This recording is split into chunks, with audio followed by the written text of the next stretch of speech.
welcome to Two Balls and a Mic. We are back here in studio. This is not Chiva. Once again, for a second week in a row, we do have Chiva on the double screen right here, but we do have the great, the man, the myth, the legend. You know him from around town if you're aware of San Diego soccer. This is a true patriot sitting across from me in studio, the great Ryan Young. Ryan, welcome to the studio, to the garage, man, to Two Balls and a Mic. I mean, I appreciate it. I don't know what else to say. You're in a garage, and that's how I sell it to everybody and anybody who's ever stepped foot here. Chiva, you're still feeling sniffles, but it's okay. We make it work. We move. Yep. We move forward. But yeah, man. I mean, we were kind of talking about doing this for a while before you went to Japan. Yeah. Coming back from Japan. What was the favorite thing you ate in Japan? Like I was eating through your Instagram. It was beautifully shot. Yeah, I mean, it sounds easy to say the sashimi over there, but I mean, like we actually just went to a sushi spot here in San Diego the other day, and it was just kind of like wah. You know, really? So it's like it's sort and of it's just pretty good here. yeah, you can get some really good Yeah. sushi here, but it just yeah, I would say that, but really all the food is absolutely incredible in Japan. Anybody that hasn't gone, you could just do a food tour there. Hell yeah. And you were there for like a while. Yeah, I was there long enough where people are just like, dude, you're still there? Yeah. I was concerned because you were like, oh yeah, we're gonna, we got to do an episode. We'll do it together in the studio. I'm like, all right, cool. I'm like, this dude's not coming back. I really thought you were not coming back. Don't blame me though. But I, welcome. Anytime you want to come in and just shoot the shit. This is your home, man. Happy Valentine's. I was gonna say, Chiva, I brought these for you. Just kidding. Thank you. I didn't.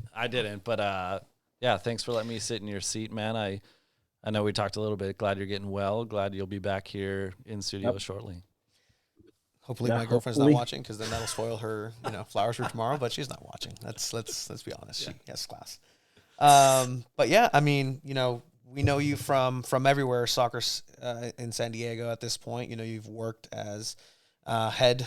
I'll just say head media guy, because everything that you came up with in San Diego Loyal was fantastic.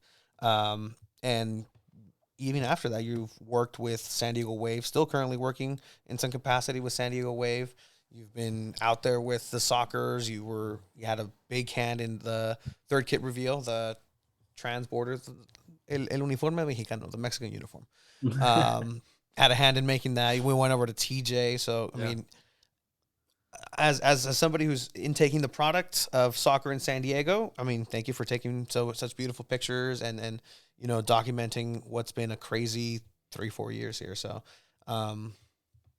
thank you from San Diego. I mean, I'm pretty sure people in the comments are saying thank you as well. But yeah, man, there's so much to talk about. There's so much to kind of like start with. Let me just kind of ask, since last time we talked, we were at a beach in front of the Hotel Del. That was cool. But now, whole season, your time has been much removed from San Diego Loyal.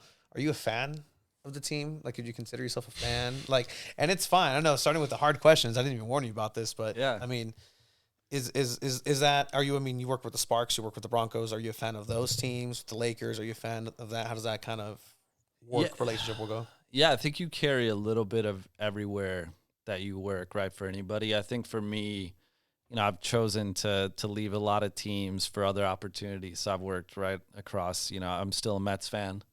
I'm still Lakers. I'm still a Lakers fan. I wouldn't say, some of it is like I'm not weighing on the wins and losses, but I think because of the relationships that you kind of generate with people, especially for Loyal, like I had coffee with Colin Martin the other week. I really appreciate that relationship. I talked to Alejandro Guido a little bit here and there. Elijah Martin's somebody that I'll root for no matter where he is, just knowing him too from Fresno a little bit and really getting to know him here. So I would say my relationship with Loyal probably has turned more towards, those relationships and really kind of supporting the team through that way. I would say, yeah, it's definitely changed. But even when I worked there, as weird as it sounds, but like even in a loss, it's like my mind was kind of, I still have a job to do. So I think, whether the wins or losses happened, I was also just kind of like hunting those moments that happen no matter what, whether it's in the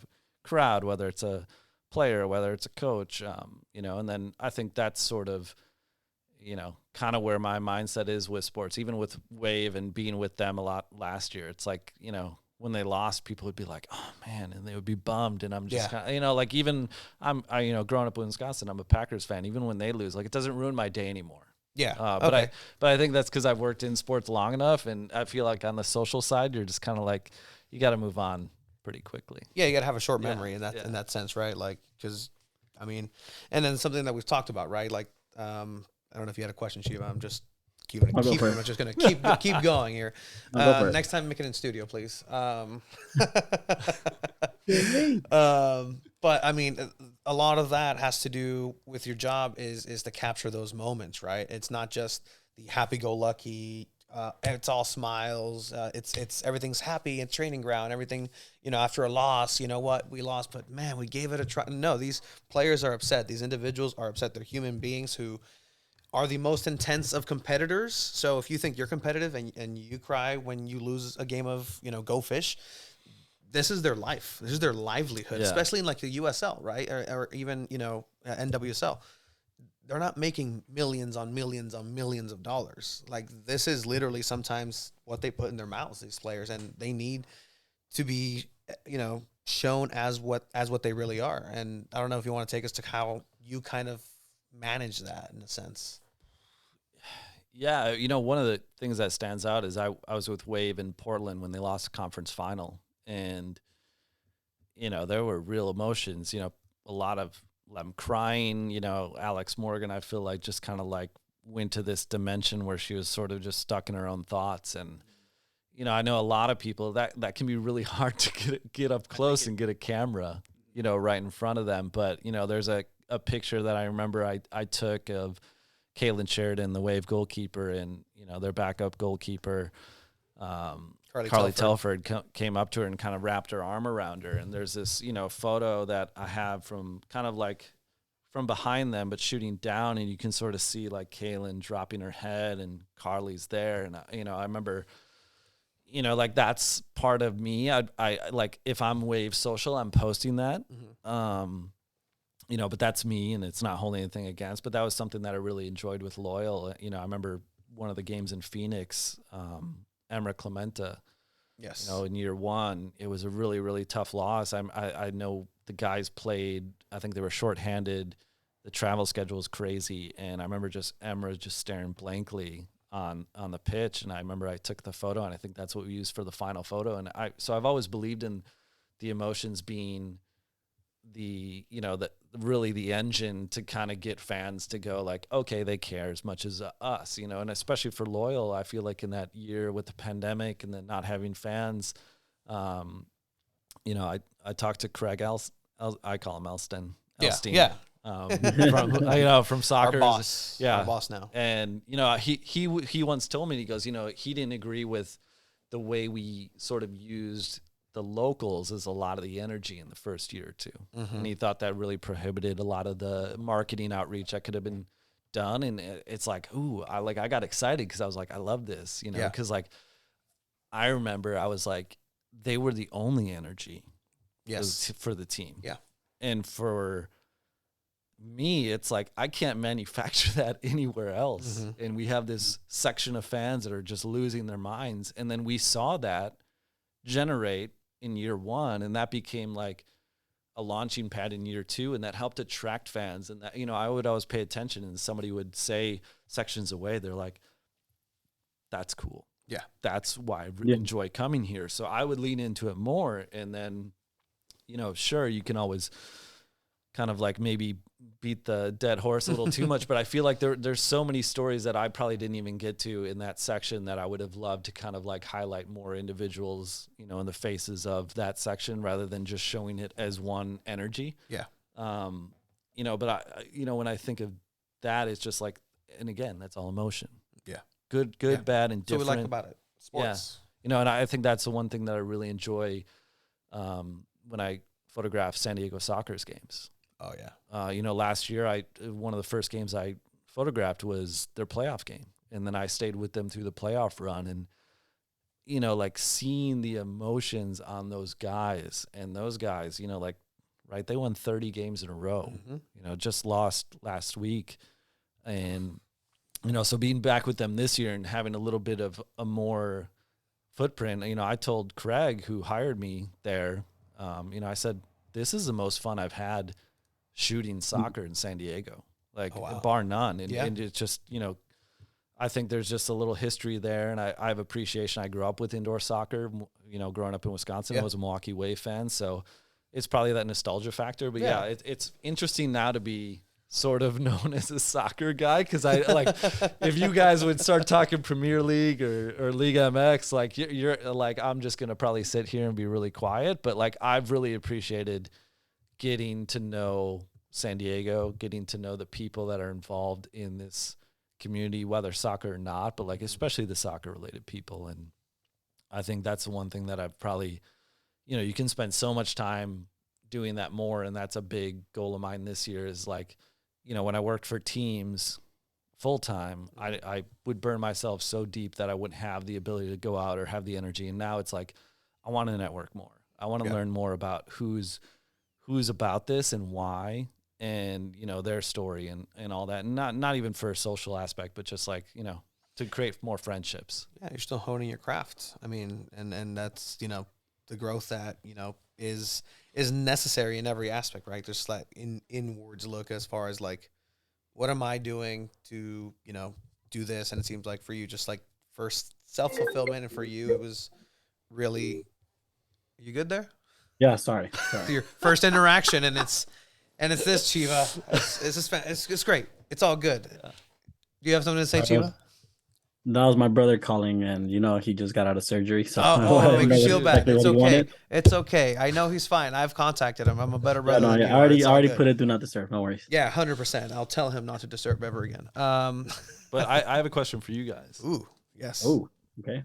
I would say in the last 4 years, and really, you know, giving credit to Loyal for being, I feel like the energy from at least the outdoor game, but I think soccer in general in this city, I give them credit for kind of being the launching pad for that. And where do you guys feel like in the last 4 years soccer has either risen to or changed here in this market, knowing that it's you've had a relationship with soccer here for a long time? Chiva?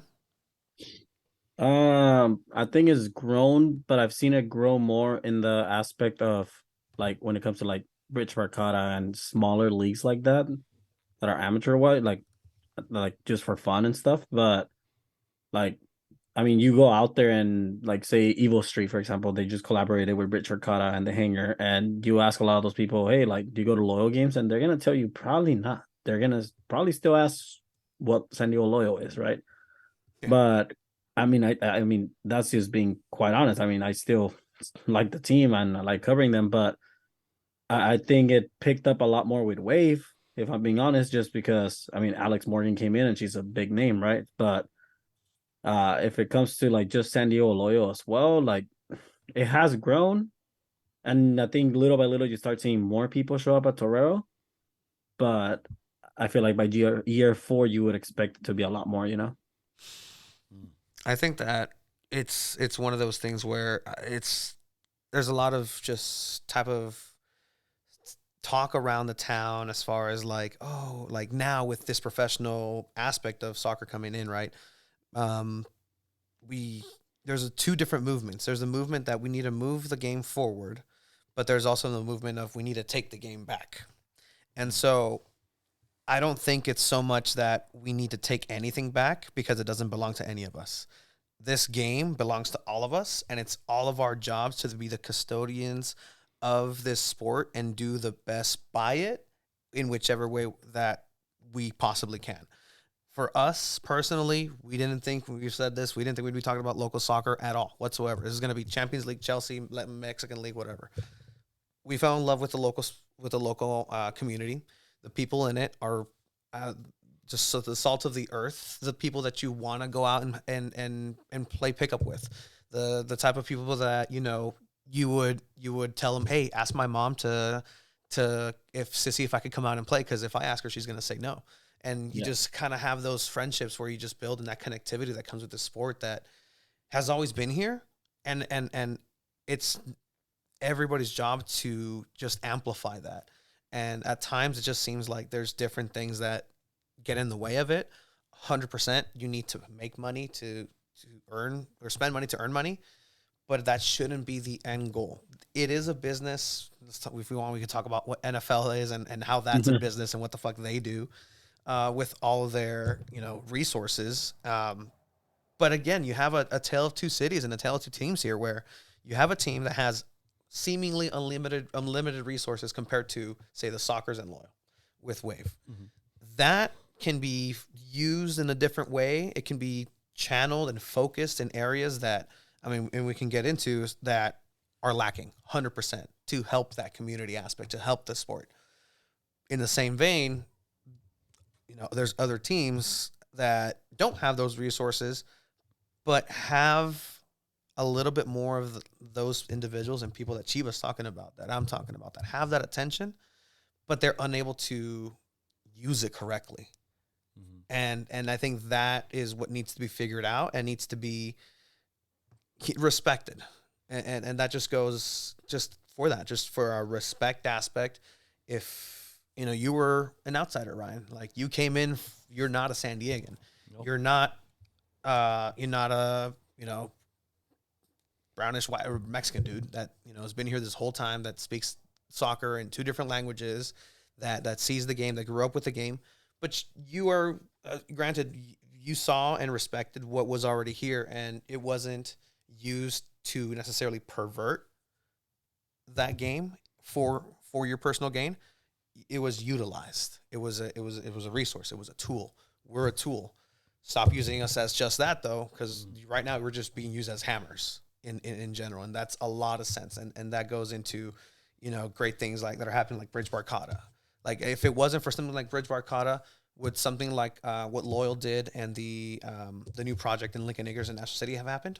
Maybe, but it's those individuals that are there that you built that on, that you use their name, you ask them to say, hey, and can you come over to this day and put on a show for us?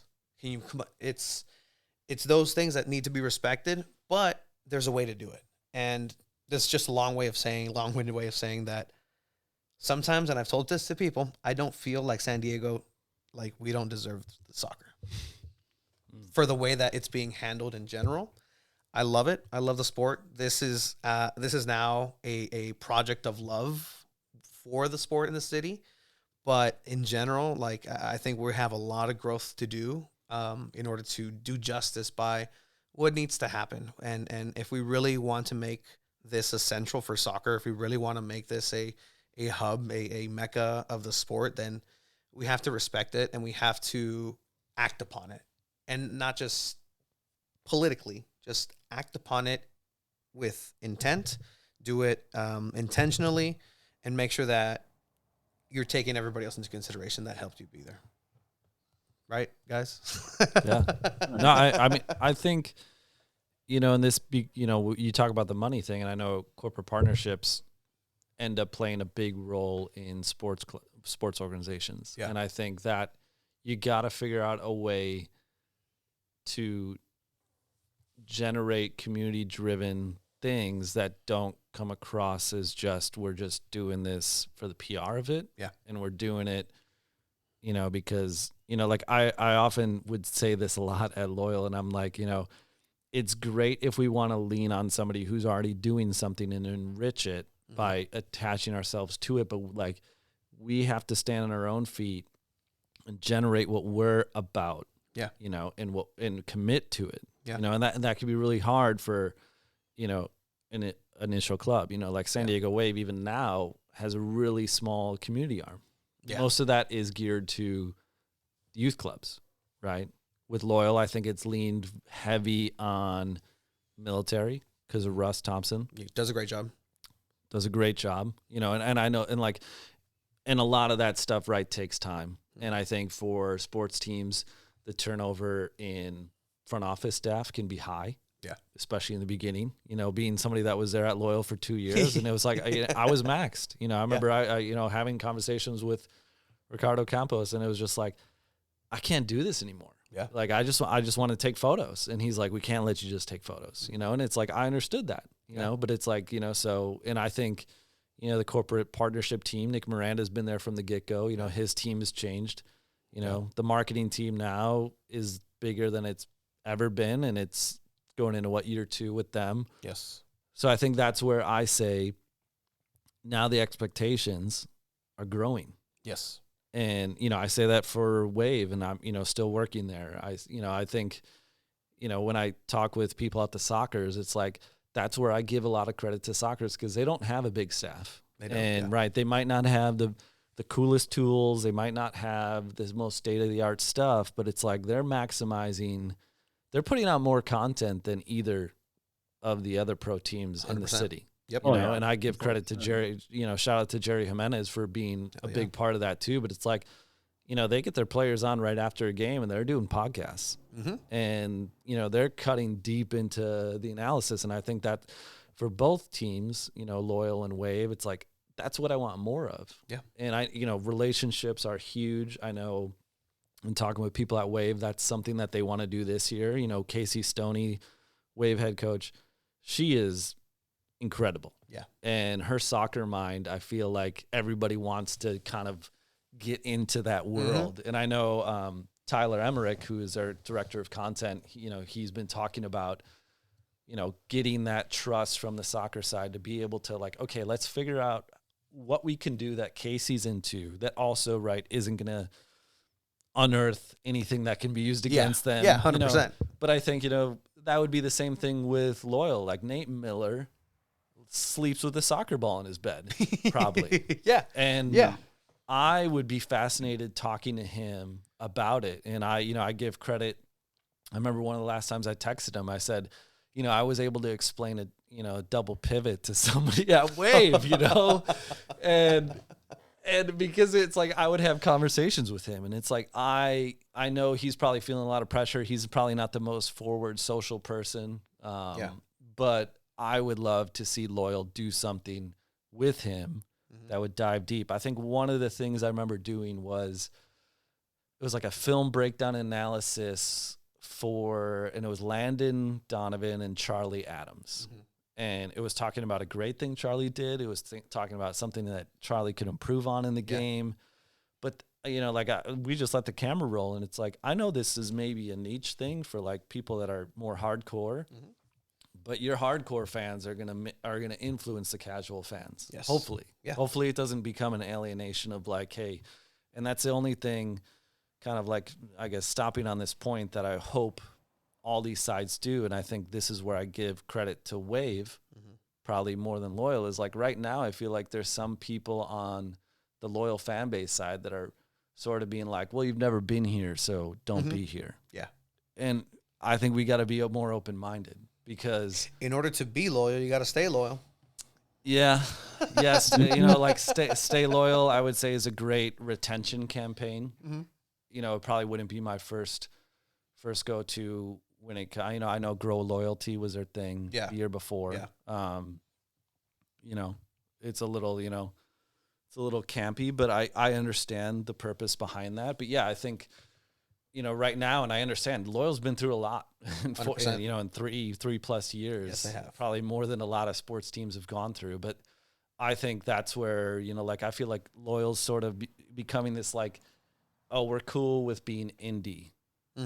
And, you know, that's my fear, is like, I'm sure they're working behind the scenes on how do we grow the fan base even more. But that's where I go, like, yeah, there's a lot of work to do. And guess what? You know, I don't think Landon Donovan necessarily had or cared to have the influence with local media. Or just like the casual soccer fan or sports fan. You know, like, I know who Landon Donovan is. 22-year-old doesn't really know who Landon Donovan is sometimes. And, you know, this is a conversation we'd have a lot, is like, I remember coming to Loyal and going, man, I thought Landon would have a bigger influence, but it's because I grew up with Landon Donovan. Yes. But you take Landon Donovan now out of the spotlight of being the head coach, and I'm curious, and I don't know if you guys know more, like, what role is he really going to play? You know, I've seen him I give that soundbite on Duran Mhm. for the youth national team, and that was cool. But Yeah. that's where I go like, oh, so is he still a spokesman, or is he a spokesman for certain things? So I think yeah, he looked pretty dressed up for more than speaking that day. yeah. too. So I think that's where I go like, you know, I'm really curious for Loyal where things go this year, both off the field and on the field, because I think, you know, I saw a bullet of like, hey, like, what are you most excited for outdoor soccer in San Diego? And as much Yeah. as I could talk about what I'm excited for with Wave, I think the most fascinating thing is head coach Nate Miller. I'm Yeah, I'm 100%. really looking forward to that, because I would see glimpses of that on certain trainings the first 2 years where Landon wouldn't be there, and I would notice a difference. Yeah. It would be a different tempo at training. It would be a different kind of Nate, and I enjoyed it. And it's like, I think that freedom, you know, Nate had been a head coach and came here to be first. Yeah, Landon's not lying when he's like, it is not going to change a lot. Like he was, everybody knows that he was coaching the majority of it. If you were paying attention for a bit, you would know that. Yeah, there we go. Landon is a loyal ambassador for 2023, which is great. Yep. No, I mean, we've talked about this before, right? Where when Donovan was the head coach for Loyal, and Wave started coming in, why didn't they collaborate more with having Landon, Alex Morgan, Casey Stoney, Joe Ellis, like together to just try to build on that? And I mean, yeah, but at the No, moment, no, it's fine. It's just that, you know, I don't know that quite information, Bent, and you know, this is on how, you know, how you feel today on this. I think I could answer a little bit of what I experienced. So I brought up the same thing, Chiva. Why aren't these teams working together? I give credit to the Sockers because from jump they worked with both of them, invited them out, and I think it sucks because I think sometimes the Sockers get taken for granted. Yes, they do. And you know, I think both Loyal and Wave could understand, because guess what? People that are going to Sockers games have been going to Sockers games since like 81. Yeah. 100%. And guess what? One of the coolest, to me, supporters groups is at Brujos. yeah. And Adrian, you know, is like, honestly, shout out. He's actually here. Oh, Papi Chavo. Yeah, Papi Chavo. Yep, Papi He is one of my favorite people that I've met in San Diego, and I feel like even though maybe conversation wise it hasn't been extensive, like I pay attention to what he says. I believe in what he says because it comes from the heart, it comes from passion, it comes from being in this city. So, you know, being an outsider, I look to people like that. I look to people like, you know, you guys to really understand things and learn. But, you know, I think Wave I think there's some people at Wave and they're not there anymore that didn't feel Loyal was, you know, probably giving as much as they thought, and thought like, hey, well, like we got Alex Morgan, we got Abby Dahlkemper. Yeah. Like, why wouldn't you be more intrigued to do stuff with us? And I'm sure for Loyal, it was just kind of like probably looking for, I think I heard they tried to do stuff and didn't maybe get the response they got. So, you know, one of the things I did, and I'll admit, like on my end, production wise, I don't think it went off as well as I could have. But when I got Kalen Sheridan together with Colin Martin during Pride Month, and it was an athlete to athlete conversation, and I was disappointed because, right, I have a personal relationship with Colin. I've established one with Kalen Sheridan. And I thought like, hey, there's so many times where we just do an interview, and I thought it was better just to let athletes who are both out talk to each other. Yeah. Because they're going to have stuff, right? I can't put my head in their head at all. So, you know, we did it at the Pride headquarters in Hillcrest, and it was an awesome conversation. It was about 40 minutes long. I think it's on YouTube, I think on the Wave YouTube, but that was the only thing. And I got a little slap on the wrist because I just went directly to both players. And that was probably a disappointing thing with me, because I remember, you know, and this is something that I share with Ricardo, and there's no bad blood there, but I said, hey, like, all I'm trying to do is bring you guys to work together. And I feel like now I'm being the one, you know, that like has to feel bad because I did this. Yeah, I didn't go through PR, but yeah, I mean, I'm still proud of that.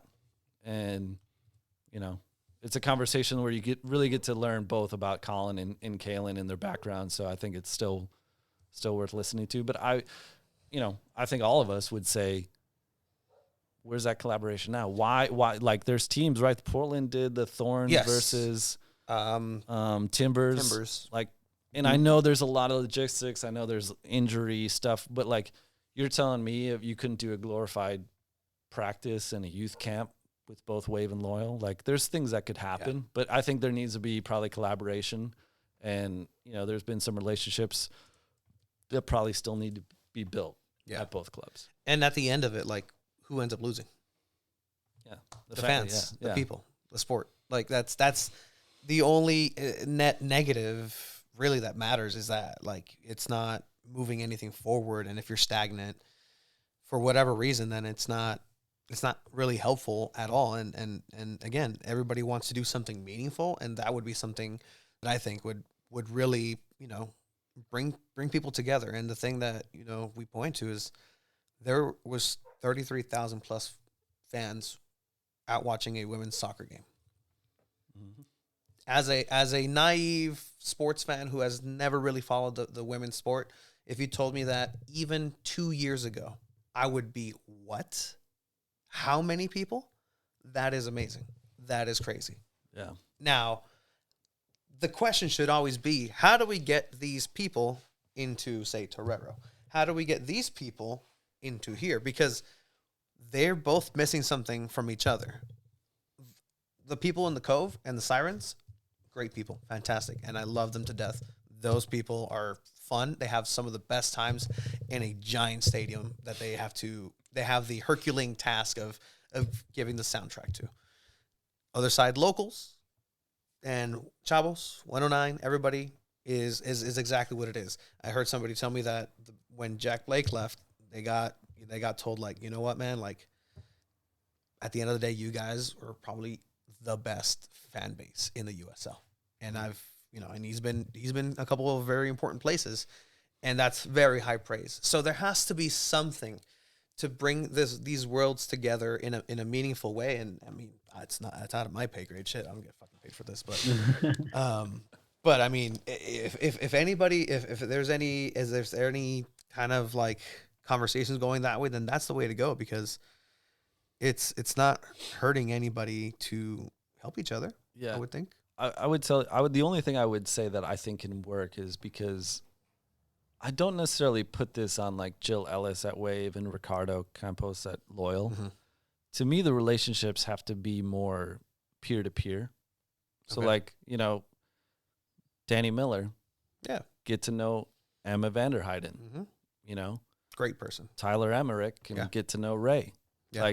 Like all these things, I feel like when those relationships happen, because like, I'll give credit to Ben Nichols and Ray mm-hmm. at Loyal. Like, they were there for Colin and Kaylin. And, that's knowing that, I worked with Ben when he was shooting photos for Loyal in year 2. And then got to know just Ray at working the last year's kit reveal. And it's like, they were huge, and I needed to lean on them for some of their equipment. So like, but that to me, it's like when you have people more at the ground level of organizations working together and caring to reach out. And I think that's when you can utilize your relationships in a way that maybe some people at the top, it's like, like Ricardo's dealing with way too many things to be worried about what content goes out, and same with Jill Ellis. Like, she's not going to take time out of her day to really game plan that, because she's going, I have people that I pay to do that. But like, I know a lot of people look at the schedules and complain about some of the overlap with games. Mm-hmm. Yes. And it's like, well, I'll tell you what, guys, like, there's not a lot of control, especially on the NWSL side, for when the games are. Yeah, they barely found out their schedule, last week? So, I mean, that could have been made the day before if you're really, thinking about it. And that has a lot to do, too, with, a lot of NWSL teams just don't own their venue. So like, they might have a date held and then the other team can't because they had to move something around. So like, I know with Wave, like, they had to change who they were playing for their home opener, I think like 3 times. Oh, wow. So, but yeah, would I love there to be sort of like a day where both teams kind of market together and they say, hey, if there's a Loyal game at 3 and a Wave game at 7, like, let's find a way to to co-market this, sort of what Chicago Fire did with Red Stars, where they played at Soldier Field. Okay. And they sold a ticket that got you into both games. And I believe the Red Stars and Wave played after a Fire game. Okay. And they had like 20-some thousand people there. So like, to me, That's you know, smart. there's going to be 4 dates that San Diego Wave opens the entire bowl at Snapdragon this year. Mm-hmm. I think at least 4. And I think it would have been cool to say, hey, San Diego Loyal, how about let's find a day where you guys come and play at Snapdragon, and whether you play after us, whether you play before us, and it's a celebration of soccer in San Diego. You know, like, I know Loyal's done a good job to like do the 619 and celebrate that day. And it's like, maybe figure out that day and say, like, how cool would that be? And I know, like, I saw, I'm shouting out Adrian a lot, but like I saw him, I saw him tweet that he was like, he's going to go to like, I think a Loyal game, and then he can go to a Soccer's game. Yeah. And the kit reveal for the San Diego Loyal is the same day as a Soccer's game too. Yeah. Yeah. So I think, you know, like, again, I feel like if there's more of that groundswell of multiple people at organizations reaching out to the other organization and seeing them as an ally, because guess what? Like you said, budgets are very different at Wave than they are at Loyal, than they are at Soccer's. And I think if there's a little bit of a collaboration between people, or, you know, the ability to be like, hey, guess what? We want to do this. Can you guys come and help do this with us? Like, that'd be awesome. I think that would help kind of the upper levels of each organization to then look at each other and go like, hey, yeah, because we can, maybe if we do work together, hey, we can be doing the same thing. We can help each other out. So, I mean, is there something that both you guys are, you know, going into this year being like, I'm still waiting for this. I still want to see this from these teams? I mean, there's a lot that could be a lot. There's a lot. I think when it comes to San Diego Loyal, I mean, you said it already earlier, right? Higher expectations. Coming into year 4, for me, it's I want themselves to be held accountable when they're not playing good, when they just kind of like sometimes sugarcoat this. And I think with Nate Miller, that's going to be a big difference, right? I'm curious to see how the post-game conferences are going to be with Nate Miller instead of Landon. Whispering. Barely speaks into the mic, barely speaks loud enough. And it's often very much answers where it comes to, well, the performance is there. You know, the result wasn't there, but the performance was there.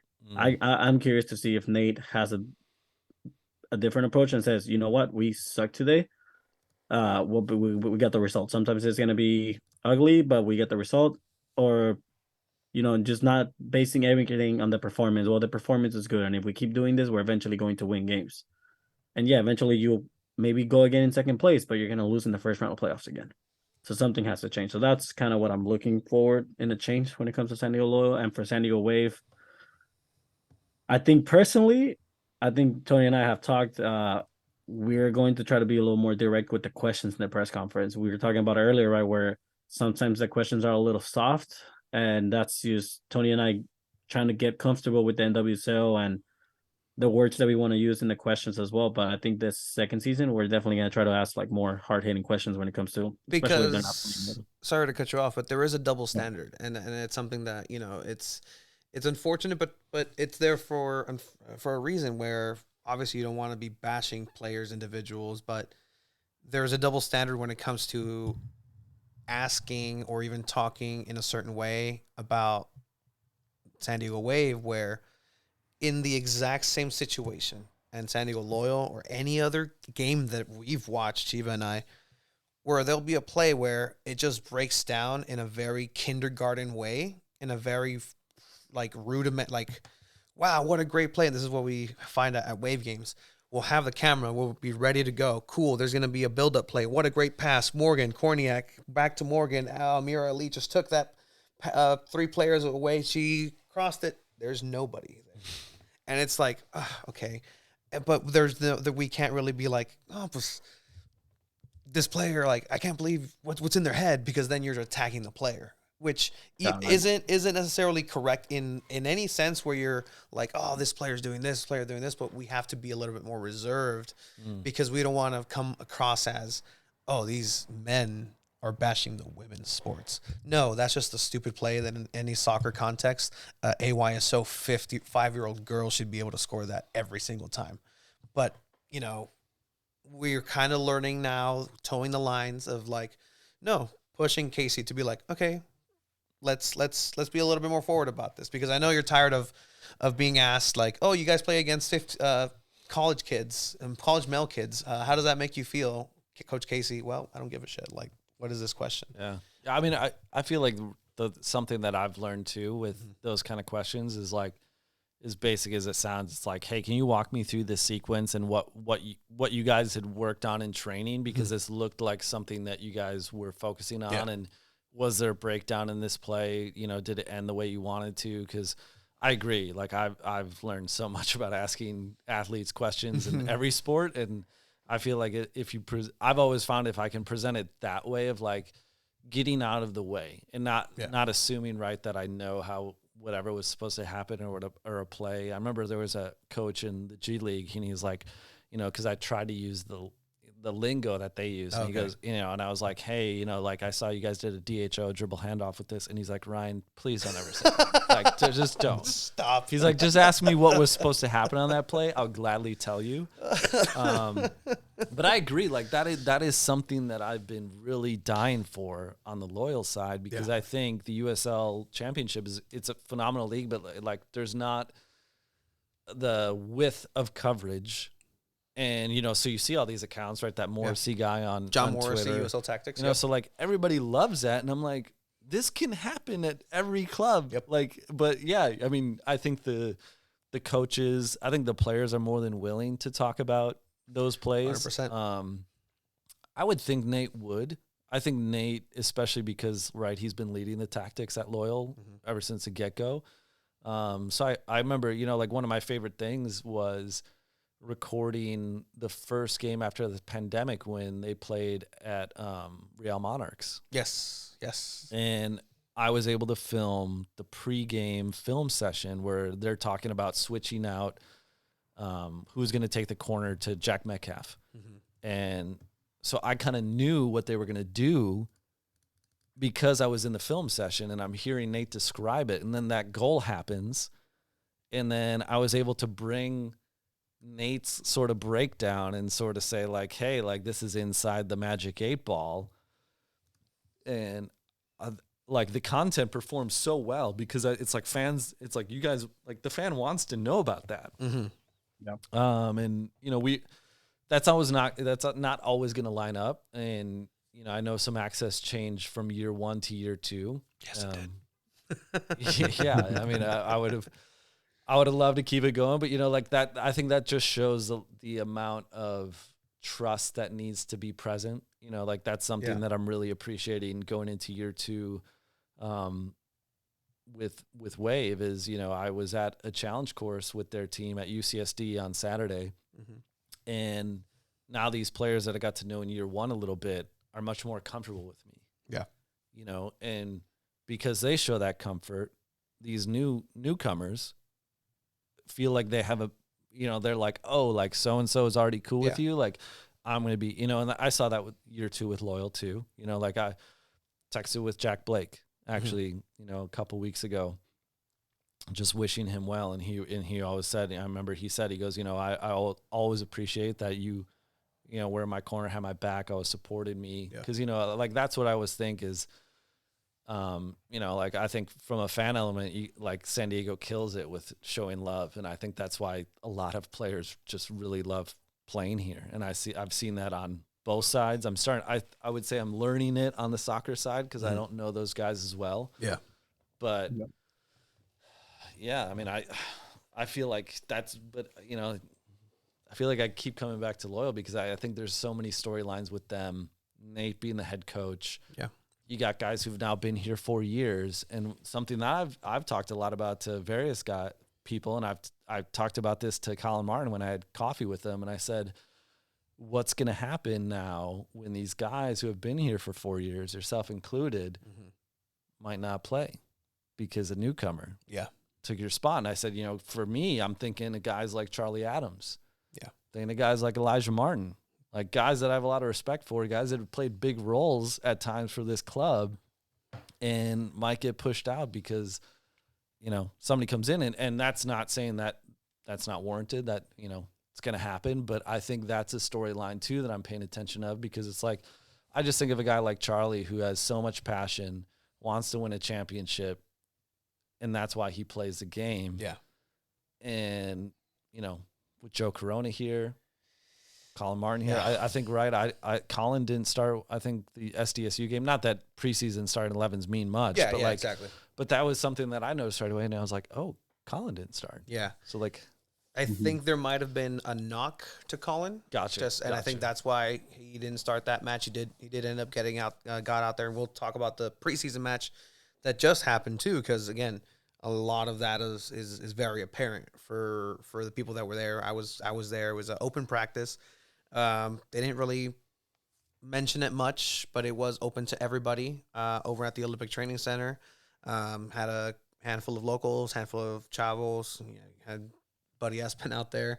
But in general, it was two 60-minute games against LMU, Loyola, Michigan, I believe. Marymount? Yes, that's all. Yes. So, Yes.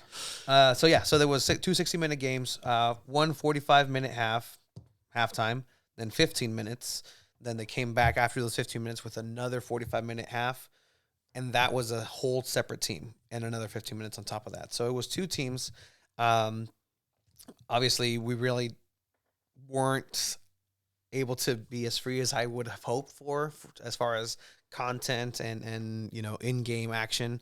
It did see a goal from Nick Moon. It did see a penalty by Alejandro Guido in that. For the first team, I think it's a little bit more leaning into who's actually going to start on day one on March 11th, just because there are those suspensions. You know, Guido suspended, Thomas Amang, I think wasn't there.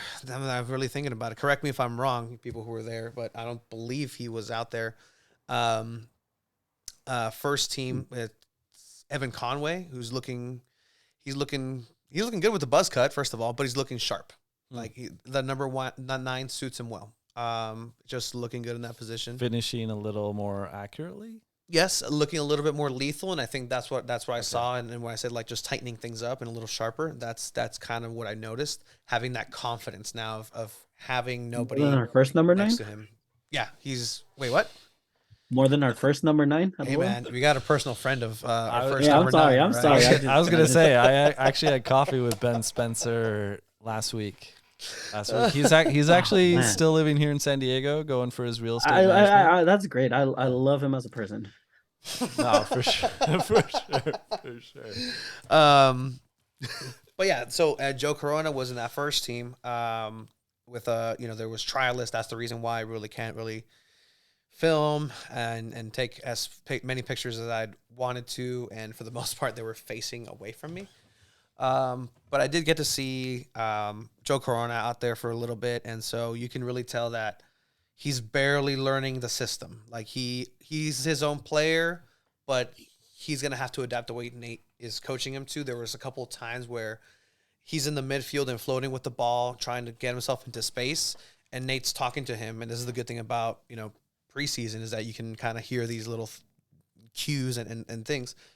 Nate kept telling Joe, no, move forward, keep pressing forward. So it looks like they want him to be a little bit more attacking. He does recover the ball. He does track well, incredibly well, especially, seeing just the competition now for a couple of years in USL. Like, you can tell the talent and the skill is definitely there for Joe Corona. Is the fitness there? I'm not sure. That's something that with time, it'll kind of come along. But it was interesting to see Nate just coaching him on the fly. Like, no. I need you to do this. Your purpose is here, yes, but I need you to start moving into this space and a little bit more into the wing on the right side, moving forward. As soon as he did that, there was a turn, and I think Xavi's been part of the team, so he's a trialist or academy. But Xavi, he's who actually, Xavi, youngster, filling up, looks a lot better. He's growing. Yeah. Kid is growing, and much like CJ, like it's one of those jumps where I'm like, okay. He's gonna be something. But yeah, as soon as Joe moved into the space that Nate asked him to, boom, ball came to him, play developed from there. Nothing really happened. The first team was scoreless, 0-0. Koke was in goal for the majority of it. Stop me if you have any questions at any point. I was actually gonna say, like, I have appreciation because I saw this system, right? I'm almost on a daily basis in practice. Yeah. Nate's system, and not being a soccer guy, like most of it's flying over my head. Why they're trying to get the ball in certain spots, why they're asking guys to do certain things. And I'm not knocking it when I say this, but at what point are the players and their strengths sort of having to mold with this system? Because, right, and this is what I say, the last 2 years come playoffs, and I said this when they drew Oakland in the first round, I go, Oakland's going to beat them. Yeah. Because Oakland is a team that's never afraid to play loyal, and they almost like, right, it's happened a lot because of Landon. Like, people love beating Landon's team, but Oakland especially loves beating San Diego. So, like that's where I go, like, what is it going to take, and what do you guys want to see this year so that this team is peaking at the right time? Because, like, right, I'm talking to players in year 2 too, like, guys ran out of steam. Yeah. Guys were like, Jack Blake was at about 30% in that game in San Antonio. Like, he couldn't move. Shouldn't have been out there. They played Miguel Ibarra higher than he should, like that. And that was a change. And like, right. And I get maybe you're trying to compensate. So I don't know the full details, and I'm not going to knock anything there. But, like, I guess knowing this system and Joe Corona, to me, I want to know what his strengths are right now. Yeah. Because, like, recency bias, I'm going, and I've talked about this. I know Joe Corona has many more accolades than Sal Zizzo did, but, like, Sal came here.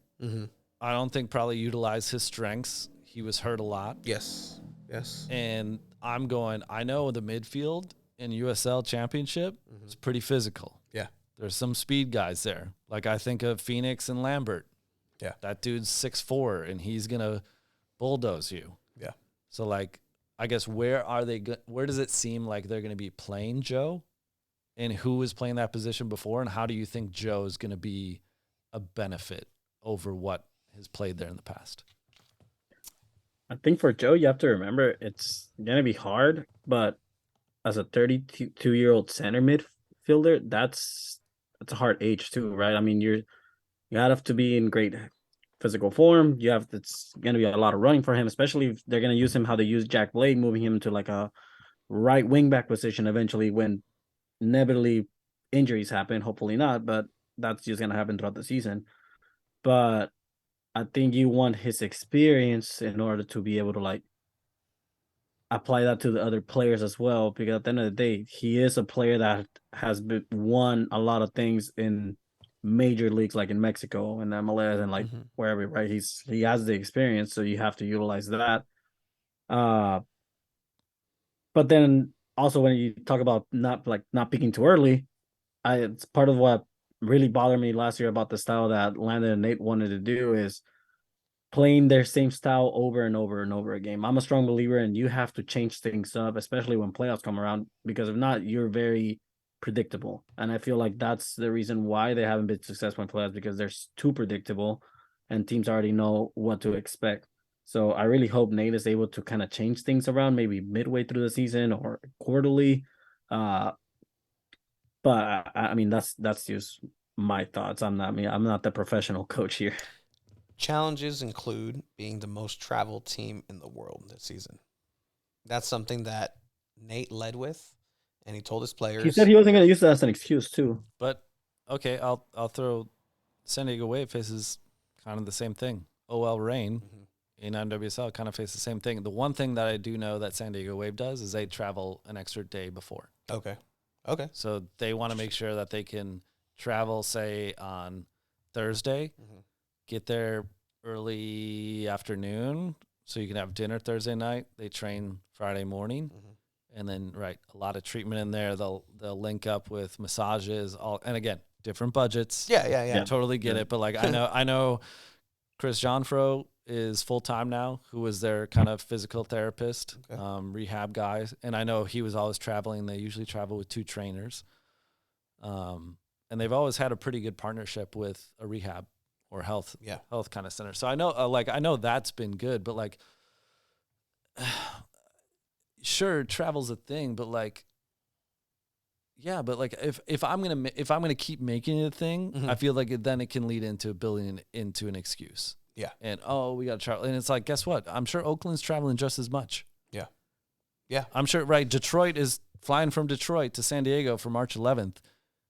That's not a short train ride. Yeah. Yeah. So like, I mean, you know, like we hear this in the NFL all the time. You know, West Coast teams when they go to the East Coast have a tough time, and that's why they, you know, like they go there early, and you know, sometimes when they have to play 2 games in a row on the East Coast, they stay there. And I'm sure Loyal's going to do that because they have that stretch on the East Coast. But I kind of don't want those excuses anymore. As a fan, I know those are there. Yeah. As a fan, I want to know what you're doing to deal with that. And would you say this team is deeper than the previous 3 seasons, or would you say is it more talented than the previous 3 seasons? Because I'm going, Kyle Vassell scored a lot of goals. Yes. Without a lot of help in some of those scenarios. Yeah. And it's that hold-up play and that style that he had that was groundbreaking even for USL. Like other teams just didn't have an answer. They were like, who is this guy? Where did you guys get him? And you know, that's something that's just not there now at all. And so it's a matter of, quote, quantity versus quality. Like, what do you want? Like, do you want, because what was it, this year 2, where they were like, hey, it's a thinner roster, but it's better players. And it kind of yielded into what it did for year 2. And then last year they were kind of like, all right, we'll kind of have a good combination of both. All right, it worked out all right, but you got the same result. Don't home advantage didn't matter. That home game playoff, you got kicked out in the same round. That was, I mean, not to like drudge them, but that was embarrassing on many levels, the way that game went. And 100%. I know a lot of people made excuses for him, and I think one thing I'm looking for is like, Loyal, let's put that one in the very, like, let's lock that, let's bury it. But like, I didn't feel like they owned that. Yeah. Because I remember watching that game and I was going, it's hard to love this team right now. Mm-hmm. And but then get on the back of, but they tried until the last moment. The fans were there, and I mean, that Oakland had that game Yeah.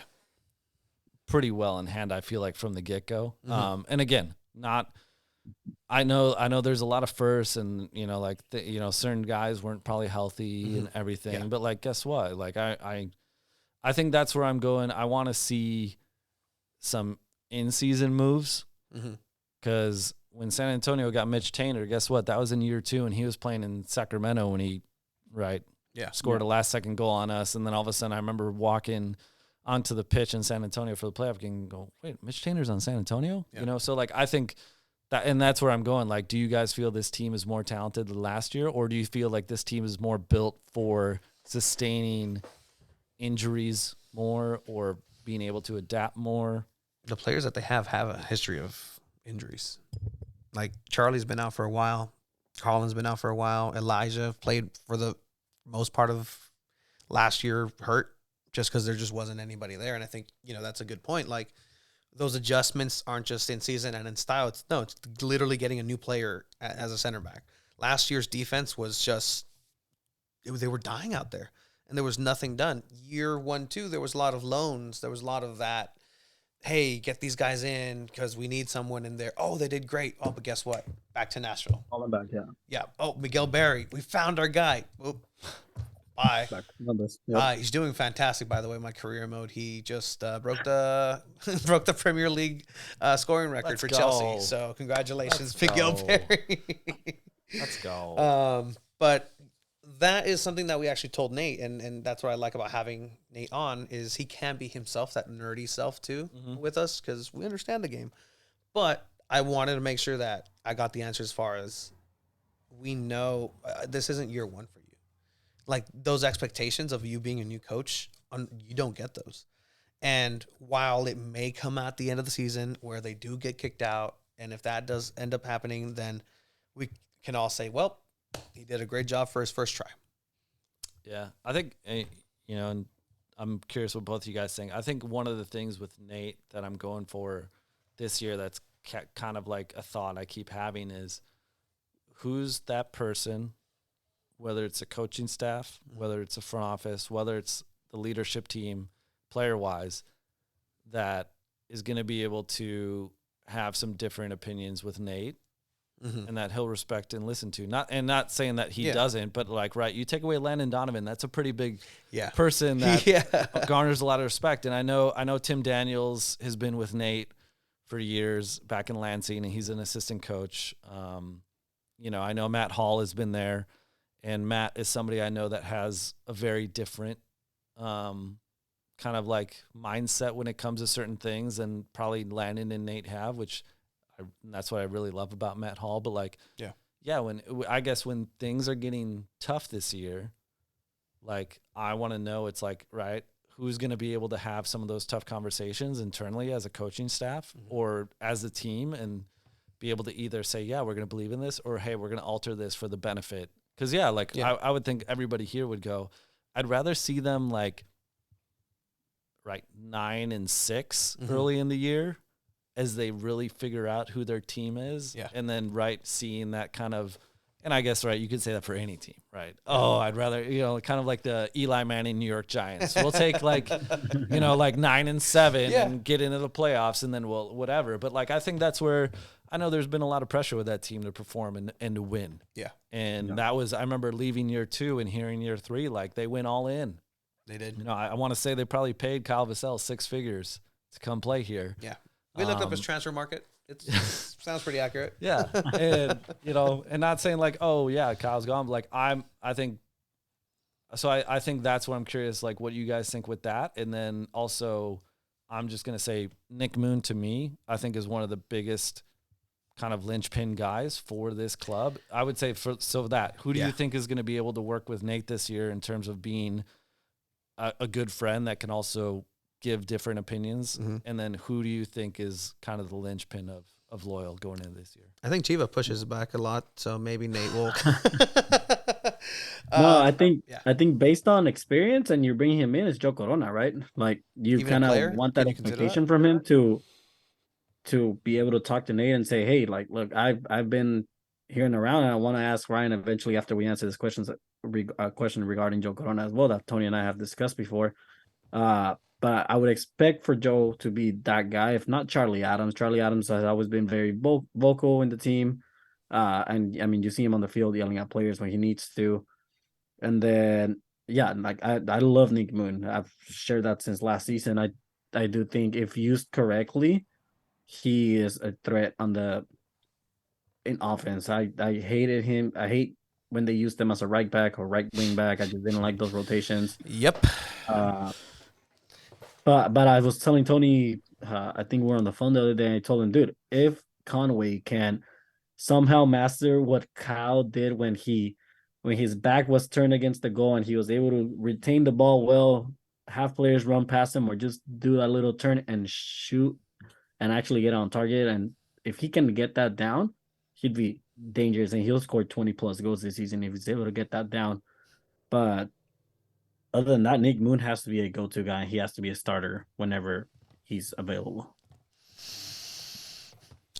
I think that if we're talking about just being held accountable and just being able to listen to somebody, it's not that you need to hear and the front office needs to dictate anything, but somebody in that office needs to, if necessary, right? Because if it's working out and everything has been going well and Nate just takes the helm and you know what? Nate ball has been working out. It's been great.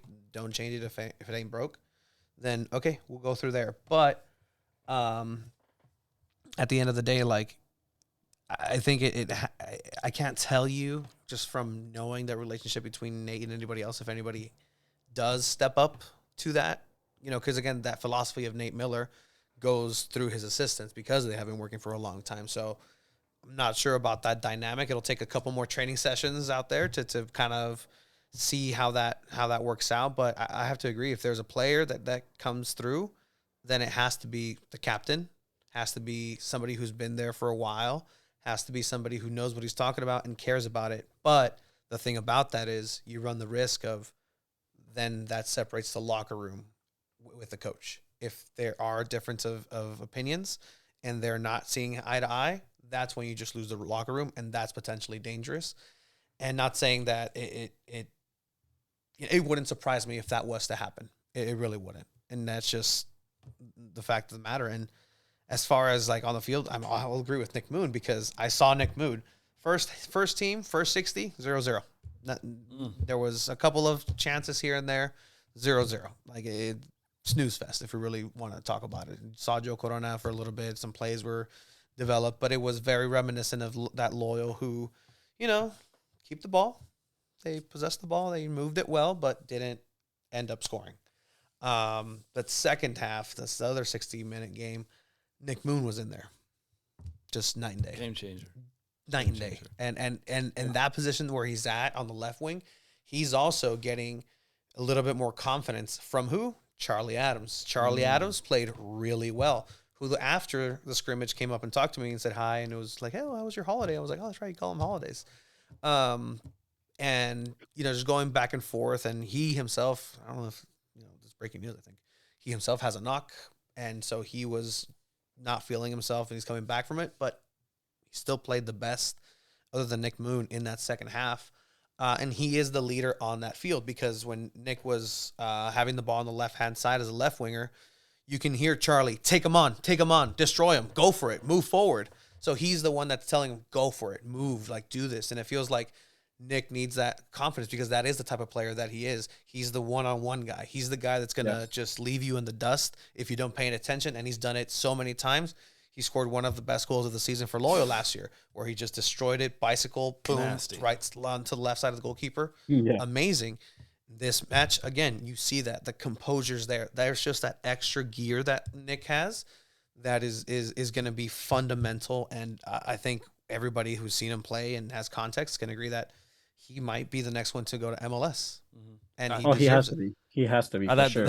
That's actually what I was going to ask. I go, do you think if Nick Moon plays his potential and stays healthy, do you think he actually lasts the whole season with Loyal? I freaking hope so, man, because he's the best player in that team. Like, I really hope so. And obviously you want the player to grow and take that next step, so you can actually say, wow, like he came out of San Diego Loyal and he eventually is killing it in the MLS. But man, like you really want to keep players like that. But at the end of the day, it is the USL, right? The players themselves want to take that next step. Obviously, they want to make more money, but they also want to play at the highest of levels. And that's just the competitive athletes that they are. They want to play with the best. So I do think he's probably the next one, if there's anyone else in that team. Just based on the age as well. He's still at that young age where he's still not at his peak. And another thing with Nick Moon too is that if he's doing a little bit too well, Nate can always just put him as a defender and just kind of hide him there. He's like, all right, you're doing a little too good. I need you to reel it back in. I hope not. I'm just gonna say this, and I'm not doing this as a call out, but somebody that I would like to see make a leap from where I thought they had a great first year with Loyal, and I feel like if maybe not performed even to probably his standards is Grant Stoneman. I think I want to really see Grant reassert himself as one of the best defenders in the USL, because I feel like when he first came on the scene in year one, he really stabilized that back line. And I feel like last year, a little uncharacteristic. I don't know if he was hurt. I don't know what was going on, but I feel like he made very uncharacteristic sort of Grant Stoneman plays. And I think if he's at the top of his game, I think that's going to be huge for that back line. I think for Stoneman, when he's the main guy in that back line, he's super confident. I think he lost that a bit of confidence when Yaro was in the team, because Yaro was just so dominant. Yeah. And it kind of got everyone talking like, wow, Yaro is literally our best defender, and he made the leap, right? So I do agree with Stoneman. He's a great center back. And then I think him and Kyle Adams work very well together. It's going to be interesting to see the back line that Nate does, if it's going to be a 3 back line, if it's still going to be a 4. 4-4-2, and I will say with what I a saw little out there, Ooh, Yeah. tell us. I think the three center back line is very possible Really? because they have Kyle Adams playing really well. Kyle Adams cannot throw a football to save his life, but yeah, he's a good center back, really good center back. Stoneman looked really good again out there. He's that guy with very comfortable with the ball, distributing, but also defending. I think he leaned into Mr. Yellow Card a little too much, and kind of relied on that. a couple reds too. which is part of his game, right? Like that is part of his game, but you Yeah. have to be able to do it. It's the right time and place for Harness- all of harness that. that. He's suspended for the first game. Mhm. Okay. And then you still have Ebenezer. Yeah. Ebenezer, looks great. Like he can fill in for either Kyle or Stoneman, or just take that spot for his own. Like he's that good. Like again, very short sample. He's that good. Like he's really that good. There is another trialist from Albion. Albion also former Albion. Wow. If you're out there, I figured it out on Discord. You're gonna get Hector giving you a shout out right now. right. Hey, shout out Steeler at Steeler. What is his name? Something. Something Nation. Yeah, Steelers Nation somehow for some reason. But yeah, so that defensive line is honestly it got worked on. It got worked on. I did see Elijah Martin play. Good, because he needed to. Yeah, that it gave Elijah a little bit Sadly. more freedom in the first game to move up. In the first game, it wasn't Stoneman, it wasn't Kyle, it was Ebenezer, it was what is his name? Akon. It's Akon, but Yeah. both of those guys played really well in that first 60 minutes, but also gave that freedom to Elijah to move a little bit more up on the right wing and be more creative that way. Still having to track back, but I think he's able to do that. We're like thinking of like Jack Metcalf. It was getting to the point where like, yeah, defensively he's there, but he's too high up the pitch where he cannot track back. And I think he is able to do that. And just really quick, I know Kyle was commenting that Conway will have to take more of a leading role, and don't want it to be left up to a new signing. It worked out with Vassell. The difference with Kyle Vassell was he wasn't necessarily a new signing. He was, but he was playing with the team, practicing, training. He so was he there. had that. Yeah, he was there He was like there for a while. 2 months a year too. Yeah. And I mean, that guy's. I feel like that's sort of what I think Nick Moon is skill set wise. Like I remember being there behind the net with Vassell in training and just being like, oh yeah, the ball's coming off his foot a lot different than it usually does with other guys. So I think the biggest thing for Conway, and I know he had a lot of clutch goals at, late in games, but I feel like, he also would have some of those moon balls where it's like you have no idea where the ball's going. Yeah. And I think, if he's kind of honed in a little bit on his maybe the intensity of the shot and just the accuracy, I think he can be a big threat because, right, he's led the league in goals in USL League One. Yes, he did before he came on to Loyal. Yeah, he was the star striker for the whole league. And I think we can all say, there was an attacking, and I think that was probably the most fun I've had watching them on the attacking side than the first 2 years. Because I remember I would text Jesse Beltran this, who was there with me at Loyal, and I'd be like, man, I would be dying for this kind of offense, this is fun to watch, and it was cool to see wouldn't them score before. No, yeah, or it'd be very, very methodical. Yes, very methodical. So it was a big leap. They went from not scoring to being one of the highest scoring teams in the season. So, and then that's the marker of success, right? I mean, we asked Nate himself, like, well, what is success for you? And I think that's one of the things that he pointed at is like, yeah, we were the best team here in this area, and that's fine. But I mean, didn't really amount to anything in the postseason. I mean, they didn't score. The Eagles had a fucking fantastic 3 quarters, and then the fourth quarter just, came crashing down, and then, it wasn't a holding call, but it shouldn't have been. So. The player said it was a holding, so. Let them play. Whatever. I wanted to ask you guys, Oh. with Joe Corona coming in, and I know Tony and I have touched base a little bit, and they don't know how to quite answer the question, but do you guys feel like, I personally feel like bringing Joe Corona and when we talked to him, he brought up MLS as well, and it feels like maybe a move to try to bring MLS in San Diego, but do you guys feel like Joe Corona in itself as a player is bigger than the team right now? Obviously, you don't want a player to be bigger than the team, but I mean, if you look at the profile that Corona has, you bring him to San Diego Loyal, like, I is think it a fair question to ask? Maybe. I'm wondering the power of his influence. Mm-hmm. And like it seems like right, he's like friends with a lot of guys. Like he's a really kind of awesome teammate. Yeah, which is cool to see Yeah. because it's like a lot of his former teammates seem to like be really active with him, especially on social. Mhm. Yeah. I don't know if here locally, like really anybody, like I would say this with Wave, they have Alex Morgan, and sometimes I feel like the local media and fans are like, yeah okay. Yeah.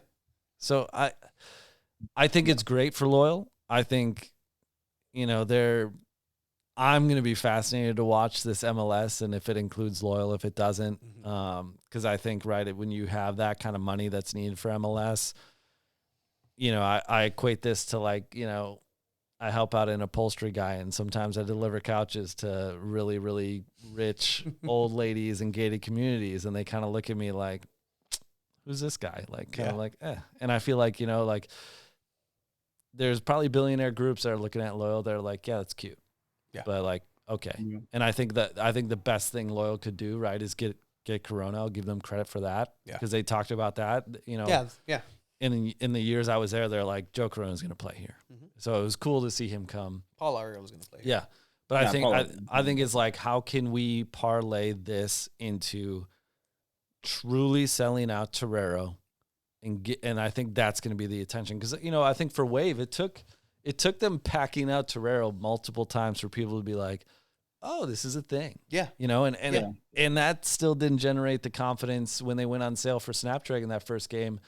There were some people inside that building that were like, we hope we sell 15,000 tickets. Chiba did. That was You know? I told him. I didn't think it would sell out. I undeniably, since I Yeah. first heard, I was like, yeah, they're gonna sell it out. Like There's no question. you know what? I believed it when I saw people waiting 90 minutes, 2 hours after the game, and I'm going right. And I say this to anybody that'll listen: the fans of NWSL are as passionate as they are NFL fans. Yeah, more passionate than MLB fans. I feel like, you know, if they had this similar stage that these other power sports had, that league is going to be the fastest growing league in America.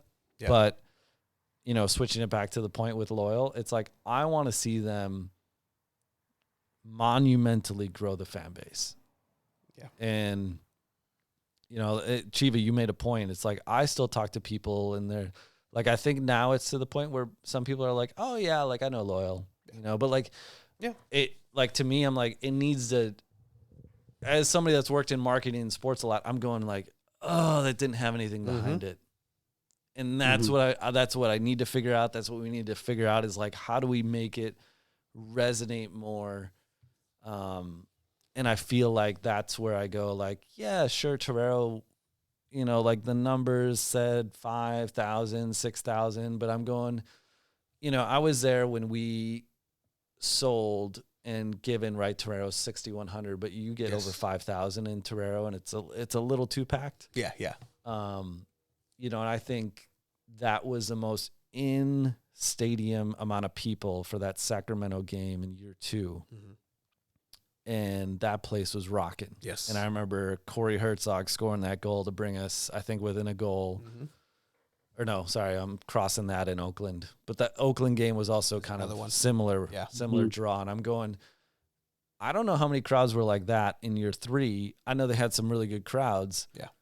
But I want it to be where, like, they're truly packing that place out, because I think it's going to take that for the local media to be like, oh yeah, they're kind of like outgrowing Torero Stadium. And I think until they do that, I think, like, media wise and getting the help that you need from other people is going to be really tough. And until they probably put in the effort to enrich those relationships, and I'm saying beyond TV media, because TV media only has so much reach these days. And I think there needs to be, you know, like, more grassroots, and I'm saying beyond the community events. Because I will say this with Wave, they made a concerted effort from the get-go to work with youth clubs. Yes. And you go to their games, Yep. and there are youth clubs all over that stadium, and they're loud, and you hear, 10-year-old girls screaming at the top of their lungs, and it's a different vibe. 100%. And it's not the locals and Chavos kind of like adding the heartbeat to the stadium, which I agree is awesome. And I wish like if I can marry that energy with what's happening at Wave, it'd be like, this is my, this would be perfect. But I think that's where probably the focus wasn't for Loyal at the beginning. And I think just kind of feeling the sense of San Diego, it's like, that's a lot of people that could pack your stadium. They're there. The people are there. Wave proved it.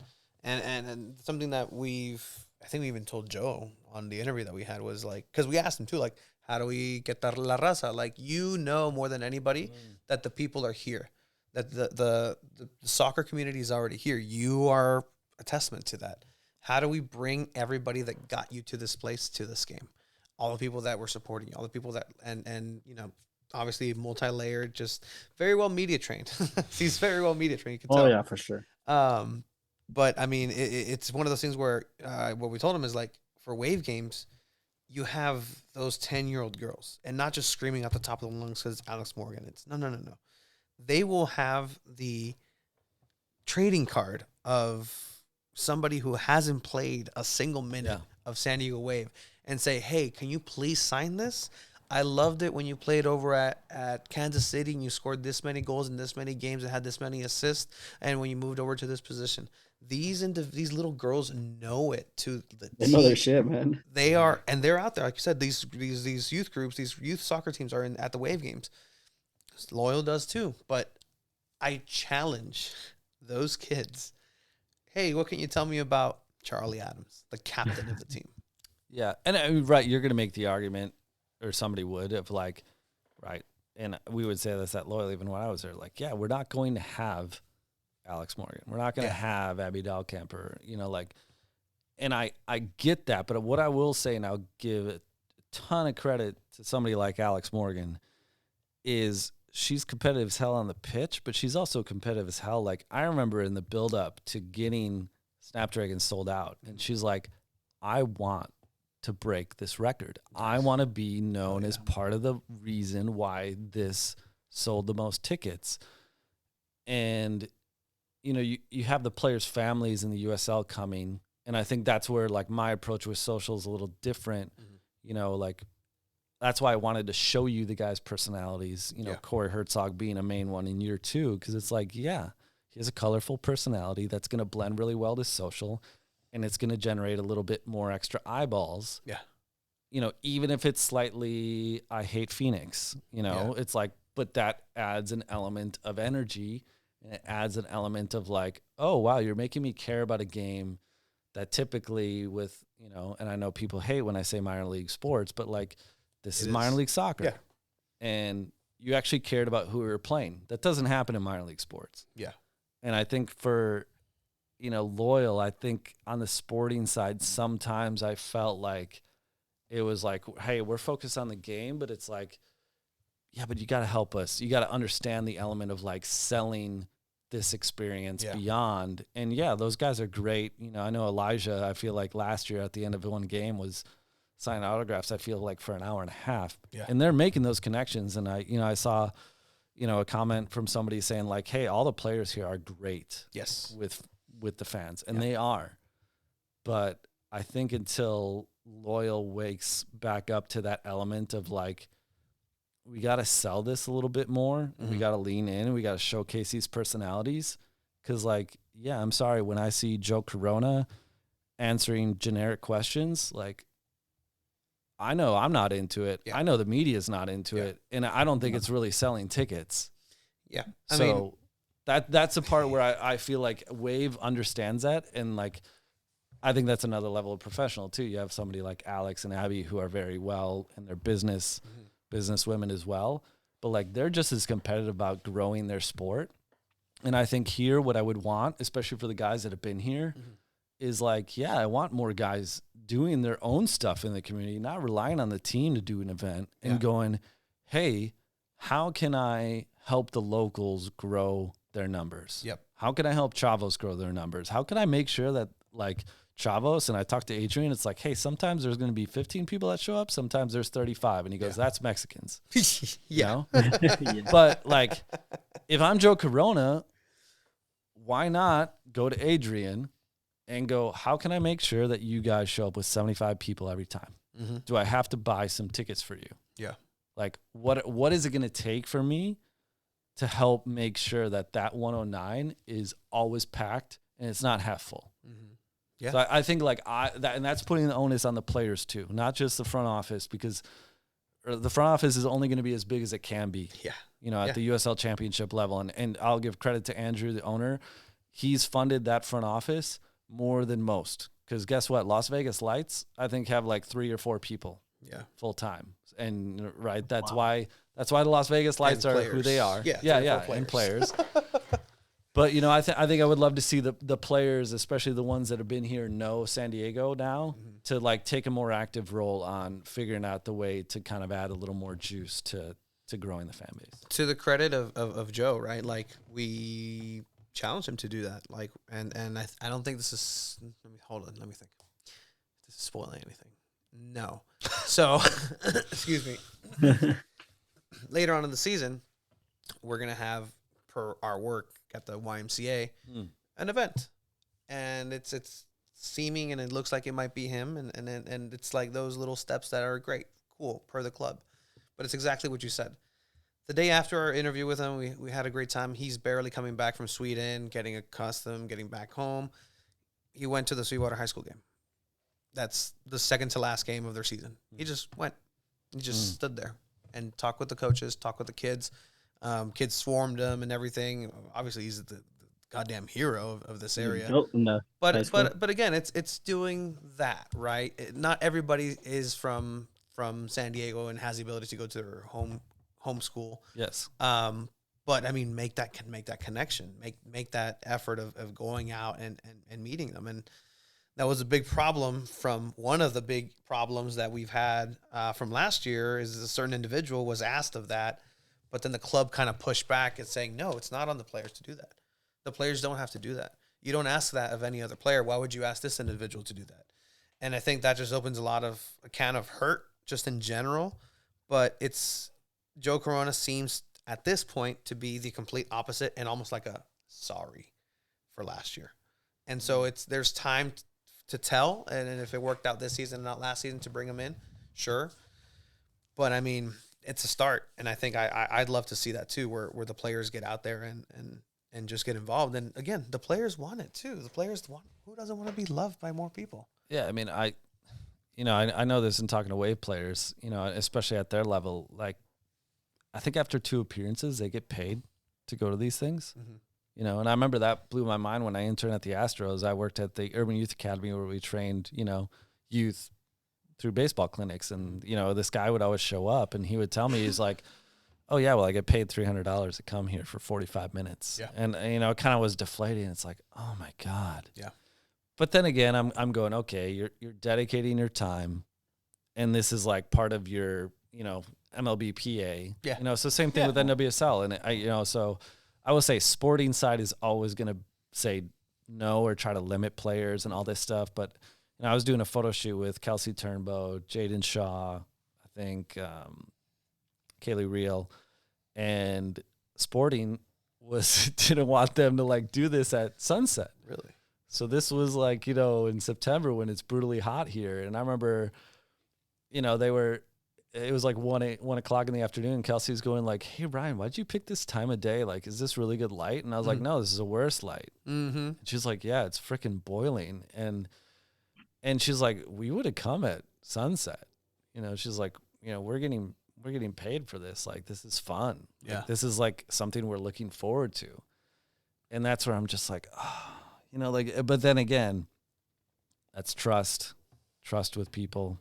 Heck yeah. You know, like, it's just seeing this, like Austin Guerrero, I think was probably one of the best ones from Loyal over the years. Like, he would just do stuff on his own. I remember he also came to Chicano Federation their Christmas drive. Yes. And like he didn't even tell anybody. He just showed up. And I Yeah. remember he was like, "Hey, is this cool?" And I was like, "Dude, I think people love it more when you're not doing it because you're being asked." I think right here too is Adrian also saying that the Sockers too, they wanted him over because Childs and Boris went over to play at Bridge Barcata. And I remember that day. Like Yeah, I those things are remember, yeah. huge. People loved 1904 because 1904 allowed their players to go play.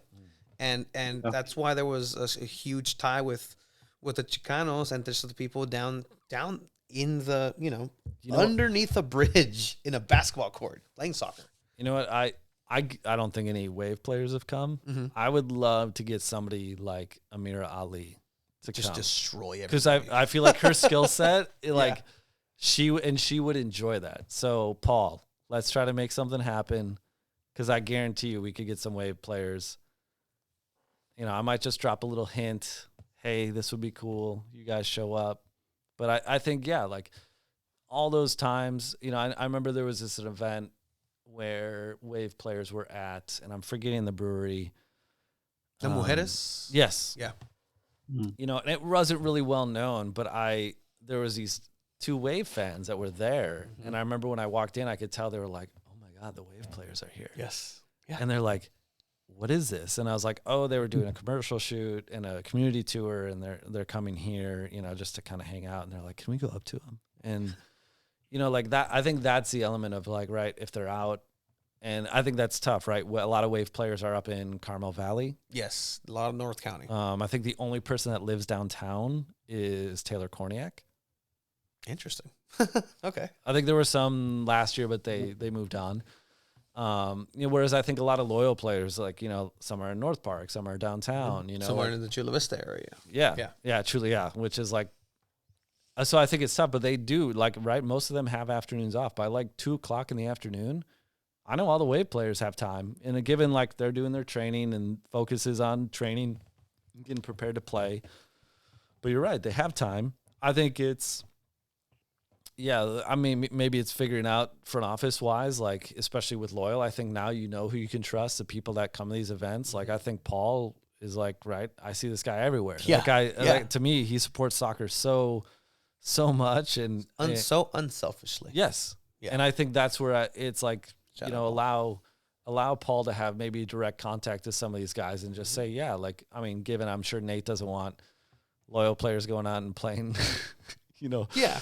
And he was on saying the hardcore too, but Camden Riley is also out there. Like, he's out at the hangar. Like, I saw him at Foreign Jam. He was there. Camden's awesome. And I think, like, it's guys like that. I hope are valued from a club side, especially because that goes such a long way. Like seeing the I feel like ovation I saw Camden get at Foreign Jam, was like, oh, this means something. Yeah. He's one of us. Yeah. He's one of them. Yeah. And that's, they're all one of us.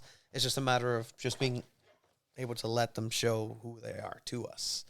And I mean, that's a great idea. I mean, if you can get that Wave connect, I'm pretty sure they would appreciate that. So there you go, Paul. Yeah. I just maybe to talk a little Wave here. Like, what are you guys, knowing everything that happened in year one, right? The success they had on the pitch, selling out Snapdragon.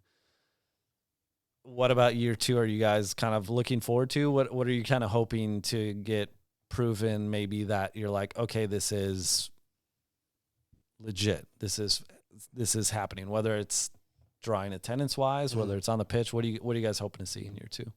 Tua? I think attendance, not so much for me, just because they already kind of proved it year one. But I mean, it's one of those, maybe it was because it was used the first year. But I think numbers wise, they're still going to be doing fine. I want to see them playing at the same level. I want to see them win. That's, I mean, I've always been the person where, I mean, I've told Andrew Vasquez, I don't care what the kids look like. I don't care like this and that. I want the team to play good and win. And if that happens, then that would be great. I want Casey Stoney to answer as brutally honest as she always does, because that lady scared the shit out of us. Yeah. The first couple pressers for sure. Yep. I'll tell you this, and I've been lucky enough to be I guess more intimately like at their trainings, you know, the last year plus now. I still get that feeling sometimes with Casey. She's phenomenal though. Like I've come to really respect that she's just in the zone. Yeah. But and she has this way of and I think it's more kind of like British slang where like when she sees you and says hi, she goes, "You good?" But that's her way of saying like, "How you doing?" Hello. And I don't blame her. Honestly, I don't blame her because some of the questions that she would get asked, Tony and I will literally either look at each other or text each other and be like, "What the fuck is that question?" Yeah, like it's honest, and you could tell she was getting frustrated, and she doesn't hold back. If you ask a dumb question, she's gonna like give you a piece of her mind for sure. But I'm looking forward to those press conferences again, especially more now at Snapdragon with that awesome press conference room, just because that feels so professional. Nice. And personally, I'm like, call me selfish or whatever, but I feel like a professional just being in there and asking a question, and you know, like the mic's in front of her and all that. Like it's so legit compared to out on the field, like how it was at Terrell. Guess what, Chiva? You are a professional. That's right. Good job. I mean, I've pretty much learned the tendencies. Like if you just eliminate and erase names and I just see the play of Wave, I can tell you who's who. And that's something that obviously comes with the time. And that's why we stay true to the way that we cover the team, is the fact that I didn't know who Taylor Korniak was. I knew who Alex Morgan was. I didn't know what style she played. And now it's clear, like, okay, that left foot is deadly. Her runs are incredible. The vision that she has, the pressure that she does when she's off the ball, and she's the first defender. Like it's world class. But I think now knowing exactly what everybody has to offer, maybe not the new players so much. I know that philosophy, and that's actually what I asked Casey. Like, how are you going to bring last year's mentality to this year? How are you going to translate that into 2023, where you have new players coming in, but for the most part, you've been able to instill and fix any problems that were coming your way in season? I think that's kind of like the difference between maybe a experienced coach or somebody who's experienced a little bit more of their style and found themselves out in Casey Stoney compared to, say, Nate over at Loyal, is the fact that those adjustments were clear from one week to the other. They kept getting killed in set pieces. They addressed it, and to the point where those errors were virtually eliminated in season. She kept trying to talk about, yes, we have possession, but we need to start working on how to move the ball in transition into the last third and be able to culminate those plays. They did that. They were able to move in, and they were able to use Amira Ali. Yeah, she got a little bit healthier. She was able to do that exactly at the end of the games. Was a game changer throughout the whole season. Sofia Jakobsen too. She was a starter, but then as the season started going, you're like, maybe that's not what we wanted. Like, not Sofia that we wanted at the first. Then you start throwing her in as a game changer at the end of the games, and boom, like a rocket. Like, and again, it's those differences where now I know who these players are, and I don't have a personal relationship like I would have with Loyal at this point, and I kind of enjoy that. Like, yes, like you are the athlete, you are the star of the show, and you deserve to be that. But I want to make sure that everybody gets to also see how awesome of an individual you are and that you are a real person. So I think I'm looking forward to a little bit more of that. And I think it's the comfortability with the players of like, oh, I recognize you. I think the two like players that we kind of have a good, like, hey, like they would recognize us would be Sheridan and Amir and Naomi Girma. Naomi Girma, like we've been like since day one, like your play, when you did this and this and this during the game, excellent, because we wouldn't have her for press conferences. They would throw Alex as much as they could. They would throw Dahlkemper, even though she played like 3 minutes of the season last time. I to be honest, I think that was a little bit of, and I say this nicely because I know somebody like Emma Vander Heiden, who kind of had to step in to be the PR person. I think it was, like those end of game moments where you're kind of like, I have to grab 2 players. And then I think sometimes a player that they would hope to grab would kind of be like, no, I'm good. And then, it resort to like not getting the player that maybe had as much of a say about the game than didn't. But I agree. Like, I think, to be honest, Kaylin Sheridan on that team is such a crucial piece, and that's beyond the play. Her, I feel, just personality. Yeah. Very different from Alex Morgan. Yeah.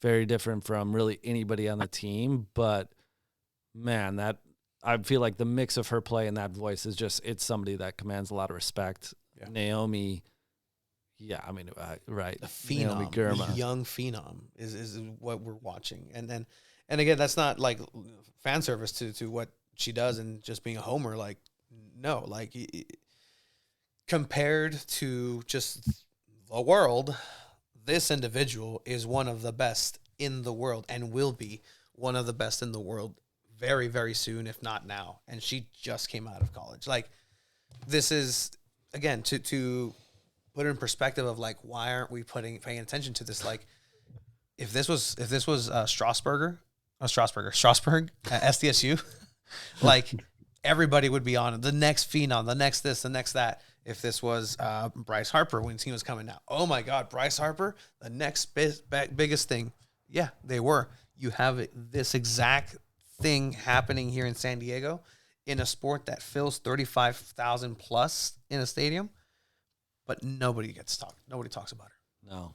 And I mean, yeah, obviously she started getting attention because there was that rumor that she was going to go overseas to play, which I hope that doesn't happen selfishly for Wave and for just having, like you said, somebody that probably is going to really blow up in this World Cup cycle be here. Yeah. I think the only thing I can sort of add, and right, you don't really know until there's games, but I think Wave has added some really legit veterans in the midfield that have a lot of NWSL experience. Danny Calaprico is one of them, coming from Red Stars. Just seeing the training sessions that I have, and I would say like the first week was really a lot more fitness, right? As we would know with any probably, football club is that they're focused on you don't fitness. Touch a ball until 100%. But I feel like touch the ball. The cool thing is like her, and I want to Maggie Doherty. I think it's Howard Doherty. That's why I looked like both two veterans, or Maggie Doherty Howard. Sorry, the aggressiveness that both of those women have played with in training sessions, I feel stands out to me as something like, oh, we didn't have this once Van Egmond left to go, right, when she had to go to play for Australia. And I think, there was a lot of rookies that stepped up last year and played really well, but I think that's where that team is going to be a lot stronger because I feel like the decisiveness, and I was seeing this one kind of just like the vision of Calaprico is already stood out because she like sees a play before she even gets the touch, and she was calling for the ball and she already knew to flip it to somebody already doing a run, and I was like, oh, this didn't happen last year. And I think that's, to me, something that like I can't wait to some of these preseason games and actually see this in the flow of the game. But that's where I feel the team's going to be a lot stronger. I think I still go, I'm curious where all the goals are going to come from that aren't Alex Morgan. And penalties. Yeah, and penalties, because there were a lot of penalties. Yeah, and Alex, we called her. Yeah. Because I go like Jaden Shaw is somebody that I go, I'm really curious to see what she does in a full off season, knowing that she was coming back to Wave. And is a year kind of wiser and older, because she was a problem. Yes. In certain instances offensively, I think the part where I hope to see the growth in her would be, kind of that more like now understanding how your role affects everybody else on the team, and not only just being a threat offensively, but being that person that can be relied on as, also on the defensive side or just in the transition side. So I think, it's very early, and obviously, there hasn't been any Alex, there hasn't been any Naomi, no Korniak, Kaylin Sheridan and Van Egmond just left, to join their respective national teams. So I feel like you're not really going to get a good sense of what this team is going to be full strength until after the World Cup. But I think man, there's a lot more competition, sort of like Loyal, whereas like, hey, year one, we kind of figured out what pieces fit. I think the only person that I'm going to give a shout out to, because they can actually say this because she's on the preseason roster. Ooh. Yeah, I would say really keep an eye on Melanie Barcenas, and I hope I said that right. Local product has made the place for surf. I think has done some youth national team stuff here and there, but man, that's a player. She was the one that spoke at the crest reveal with Jill, and trained a little bit here and there, but like, man, the way kind of the way Jaden came on, you're like, oh wow, this is different. This is interesting. Like, Melanie has that skill too. So actually, Casey was talking about her, and the best way that she described it is, I'm just glad I'm not playing because I would hate to play against her. Like, that's all you need to know. Compliment. That's the best compliment you can get as a player. Yeah, it's almost like what I would say the growth I saw in CJ Fadre. Okay, yeah. Like when he would do, when he first came to Loyal training sessions, and he would try his little dribble moves, and the ball was getting poked away, or it wasn't, or he couldn't really finish the way I feel like was then doing with San Diego State. Yeah. And obviously the ascension he has, and not putting that pressure on Melanie, but like seeing the way she would do some moves last year and seeing the way she's doing some moves this year and the success she's sort of having. And again, this is just a couple training sessions, but I feel like she's probably been the most fun to just kind of be there, the fly on the wall, and go like, oh, yeah, she's a player. I know a fan favorite, and I know Chiva's going to agree with this, that either one of two things. I need somebody to, like, shadow this person and just, like, be the bully, or I need her to get off her butt and not get knocked down so easily. Favorite. I feel like I know who you're talking about. Kelsey Turnbow. Yeah. Kelsey Turnbow was a punching bag, and you know what? Earned a lot of fouls in favor of San Diego Wave, but it's either you actually get some goals in there, or you get some more offensive production, or you get somebody that's going to protect her, because she was getting chopped down since game one. And so that's a player where, like, with something so simple, and we were amazed with, is the ability that somebody would have to take a corner kick with both feet. At Torero, that first game, the advertisement in that corner at the bottom of that giant hill was a little too close to the corner, and she was going to take it with her left foot, and so she kind of looked back. Chiva and I try to, like, help out and move it, and in the process, she said, "Fuck this." She said, "Yeah, screw it. I'm just going to take it with my right." Like, that ability to do that is super rare, and just, it's a detail that it just doesn't really, like, you can't really, if you're not paying attention to it, you just overlook. But damn, like, both sides were just as good. There is that talent. She has the talent. She has the eye for goal. She has good vision. She has good control with the ball. She's open a lot, but as soon as she gets it, she gets just destroyed. Yeah, I mean, Kelsey, one of my favorite personalities that, I mean, every day is a great day and really positive, and I, like, almost to the point where it's like that friend where you're just like, dang, are you ever in a bad mood? Yeah. Are you ever having a bad day? And, like, she's always smiling. I feel like, tough like Turnbow was a lot of stuff I would, you'd hear from fans.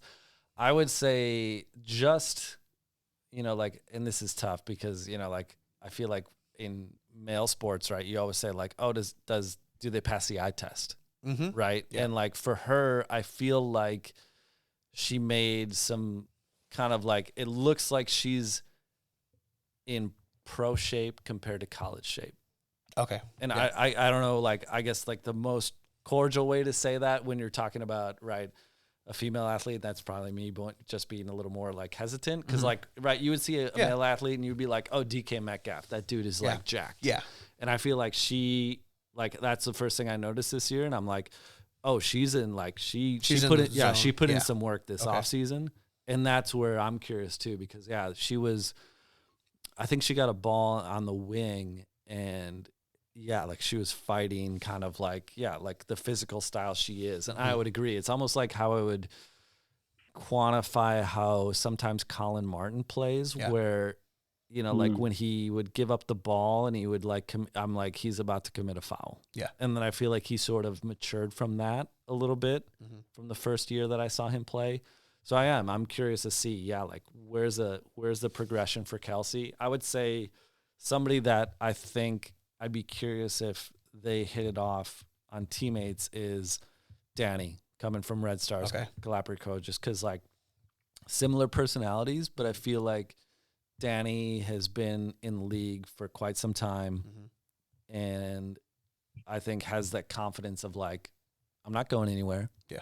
I don't have to fight for my spot. I know who I am as a soccer player. And right, Kelsey doesn't have that yet, but I think that having a veteran like that, I think that they seem more like-minded. I'd be curious to see if that becomes like, I don't know, like a mentor or whatever. I don't know if that's going to help. I'm curious to see the way that progresses, but I would agree. Like she is somebody that I'm really curious to see what kind of impact she has in year 2. I like that. And yeah, just the team overall, I think Chiva agrees, is that needed more grit. Needed more bite. There was enough bark, but there needed a little bit more bite. And I think that's what even you could see too. Like sometimes Alex would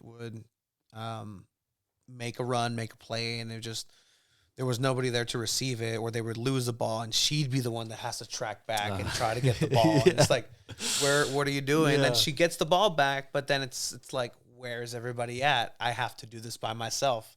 There's nobody up top. And I know Jody Taylor was injured for a lot of the season too, so you kind of take that into consideration. But and then Jaden Shaw, when she came in, again, she was young. Well, the fitness just wasn't there, and a lot of the maturity that has to happen with her is pacing herself, because there was a lot of times where she would go back and track back and try to get the ball, and she'd be successful, but then she'd be too tired to make the run back up top and receive the ball that she just laid off in the midfield. So little things like that hopefully get improved on. And I mean, even with that, they did pretty well. Yeah. They did pretty damn well. I think you saw where maybe they're a little bit out, I guess can't say manned, right? Out woman on the attack. A person. You know, to like against Portland. Yeah. Where I think they were just like, Portland just had a couple more people off the bench that could make the kind of impact that that Wave was hoping that they could have. I think Maggie Doherty coming in, I feel like she's somebody that fits the mold of a kind of like Casey Stoney kind of vibe. Okay. Like a little bit of a bulldog, a little bit of a tone setter, maybe not the loudest right talker, but like lead by example. I think that's something that I've sort of seen is like, she looks like she's going to be a bit of the Iron Woman this year of like, I wouldn't be surprised if she gets a ton of minutes. Yeah. Again, I have no idea. I think that's the best thing about me going to training sessions is, I remember Nate Miller, the first 2 years of Loyal, he's like, I don't know why we let you like this close to the team. And I was like, Nate, I could not even tell you what formation we play. So like, I'm not going to be selling any information out there or saying stuff that I shouldn't. But I think the only other thing is, like Telford, I think showed that she still has a lot left in the tank. Yes. Even though I think she wrote on her Instagram, it's like her 23rd training camp. Yeah, she's been doing it a while. Former Chelsea. Yeah.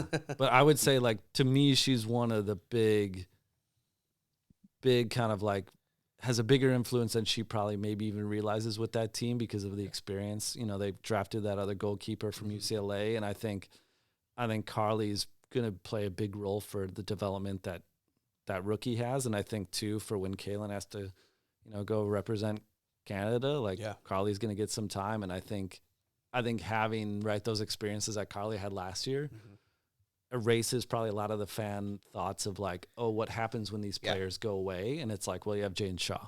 Well, you have, a goalkeeper that has, 23 years of experience, And Telford's first game with Sheridan gone wasn't the best, but the game after that, in-game adjustments and just fixed everything.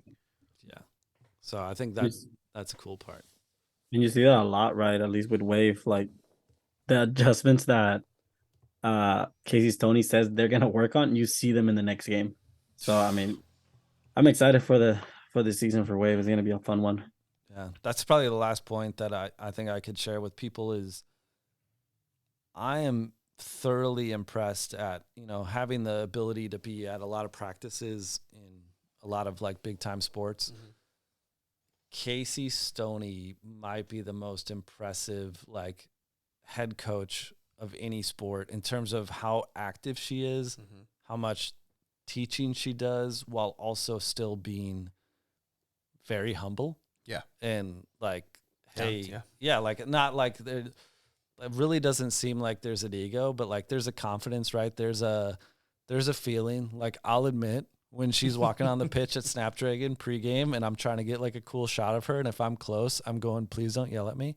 But like it's cool to like, I remember one time I was like waiting for a shot and then she just like tipped me over because I was crouching down, and I was like, okay, like, I get it. like I feel like I'm in. But like she dedicates like so much time. Like she's always meeting with players, going over film, Okay. and not to say like, right, other coaches don't, but I think there's like this thoroughness, there's this wanting to make you not understand, like, not like from a standpoint of I want you to understand my system, but like I want you to get better as a soccer player and like let me help you grow. And yeah, I would say like training sessions, blown away at how active she is, how she lets them play, but also very concise yet complete when she does teaching moments, and then it's quickly back to play. You know? And I think that's, like I said, I've been working in sports 13 years and definitely at the top of people I've been around. And there's a reason why it was the first expansion team to get as far as they did, right? So Yeah. True. That relies a lot on her expertise. Yeah. How much of Casey do you see in Nate? What a question. I would say the one. Wow. Yeah. I would say the one thing that I think both truly believe in, and I think you see this with the player additions and subtractions with Loyal, and I think you see it in what Casey shares when everybody was asking about Alex, is like both of them don't want a star-driven team. Mm-hmm. They want a team. Yeah.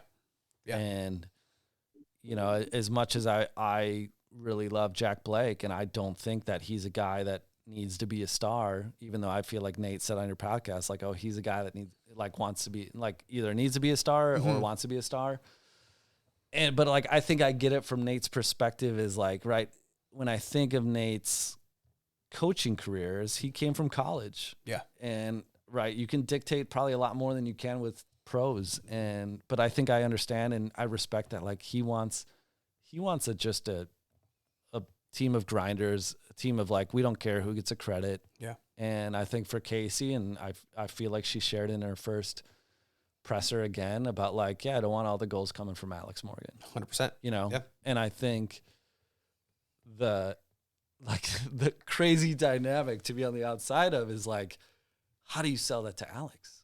But like, I'm sure for Alex, she's going like, like if other people are threats, it's going to make it easier for me. It's going to give me more opportunities. I feel like anytime Alex talked about her goals, she would always say like, oh, well, it doesn't happen unless my team set me up. Right. Yeah. And I think for both Nate and Casey, I think too, the level of heart that they both have about the game and the purity of it. Mm-hmm. But I would also say, like, I also think Nate and Casey are two very different people. Yes.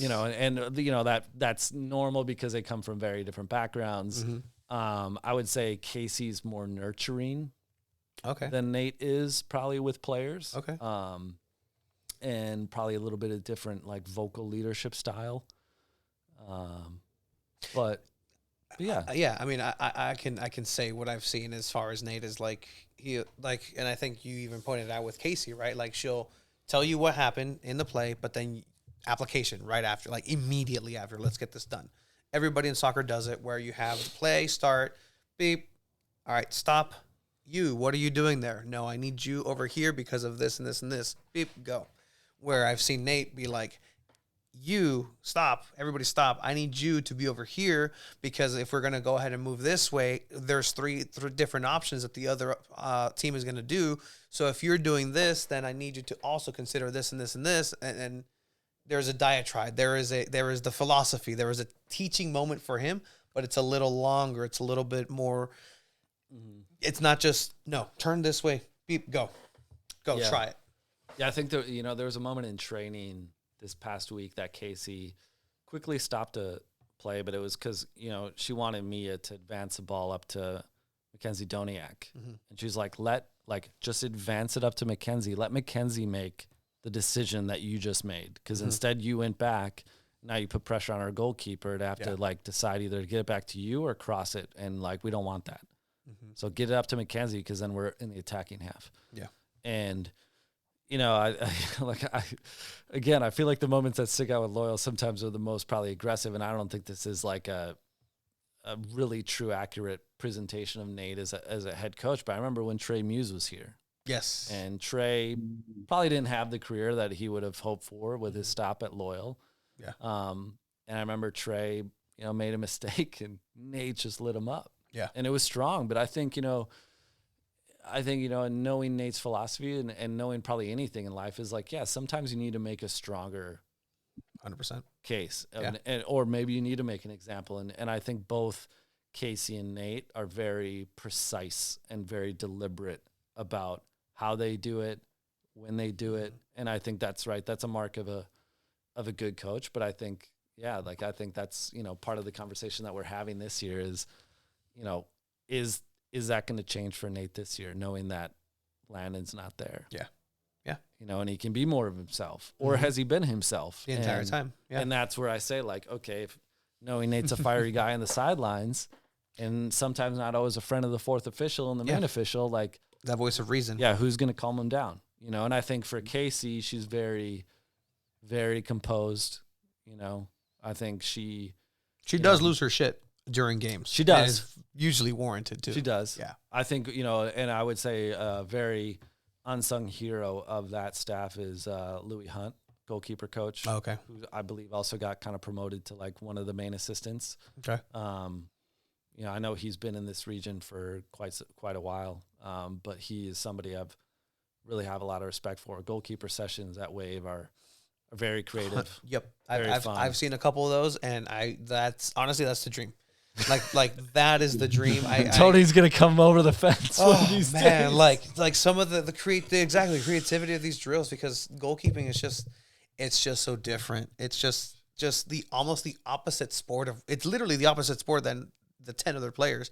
You get to use your hands, but you have to be ready in every single direction at every single time, and just the preparedness and how to practice reflexes, how to practice situations. Situations are very hard when it comes to getting shot at, like angle, speed. Like you're not gonna have the ball always stopped at all times and then shot. No, there's runs, there's different players that you have to keep track on. Who's yes, I agree. Like that can be a whole different discussion, but the Wave goalkeeper trainings are elite. Yeah. Elite. Yeah, they're 100%. fun. Chiba, what do you think?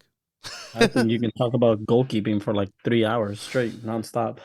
Yeah, man. I mean, it's the best. Separate podcast. Two gloves and a mic. Two gloves. Yeah. Two gloves and a mic.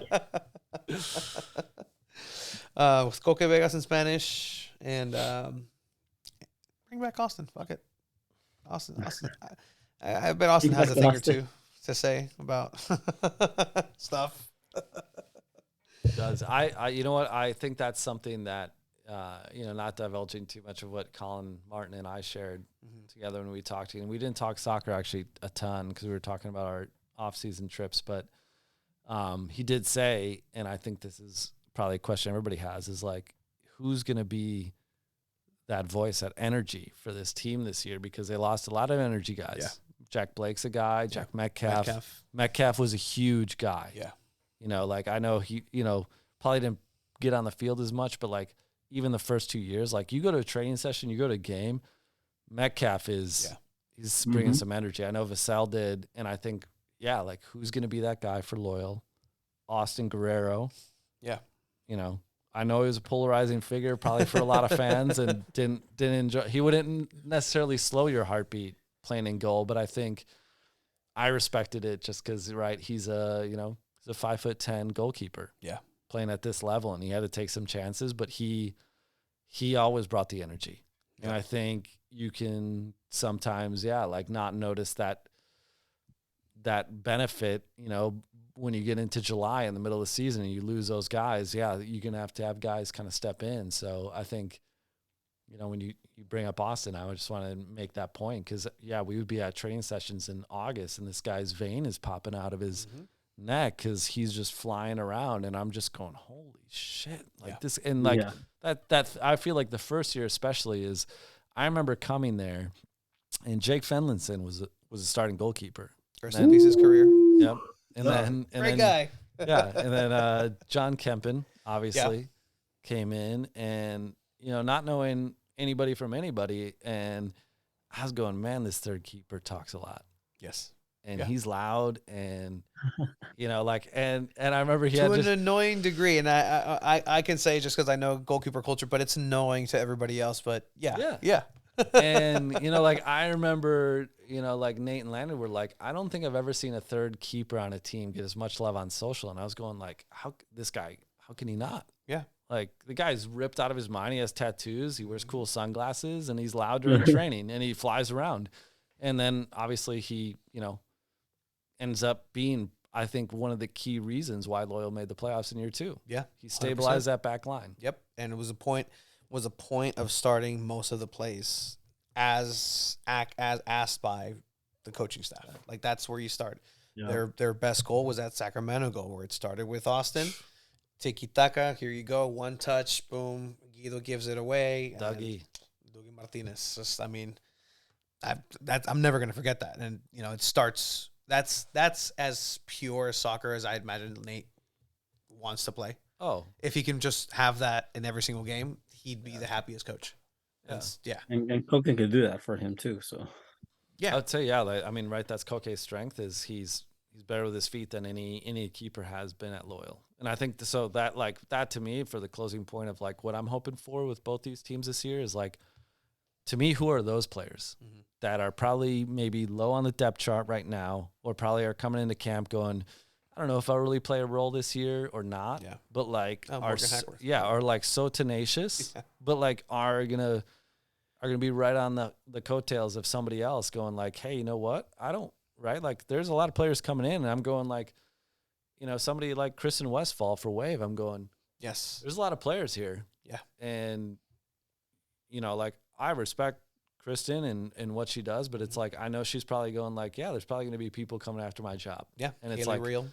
And for Loyal too, I'm going I want to see Elijah Martin on the pitch. I think Loyal's better when Elijah, and I would love to see him playing more up top. I still remember this time against LA Galaxy 2 at the track field. Yes. In year 2. And, was there. And he had a little he was taking somebody one-on-one and he got a good shot and he just missed. But I remember I told him and I said, why aren't you doing that more, bro?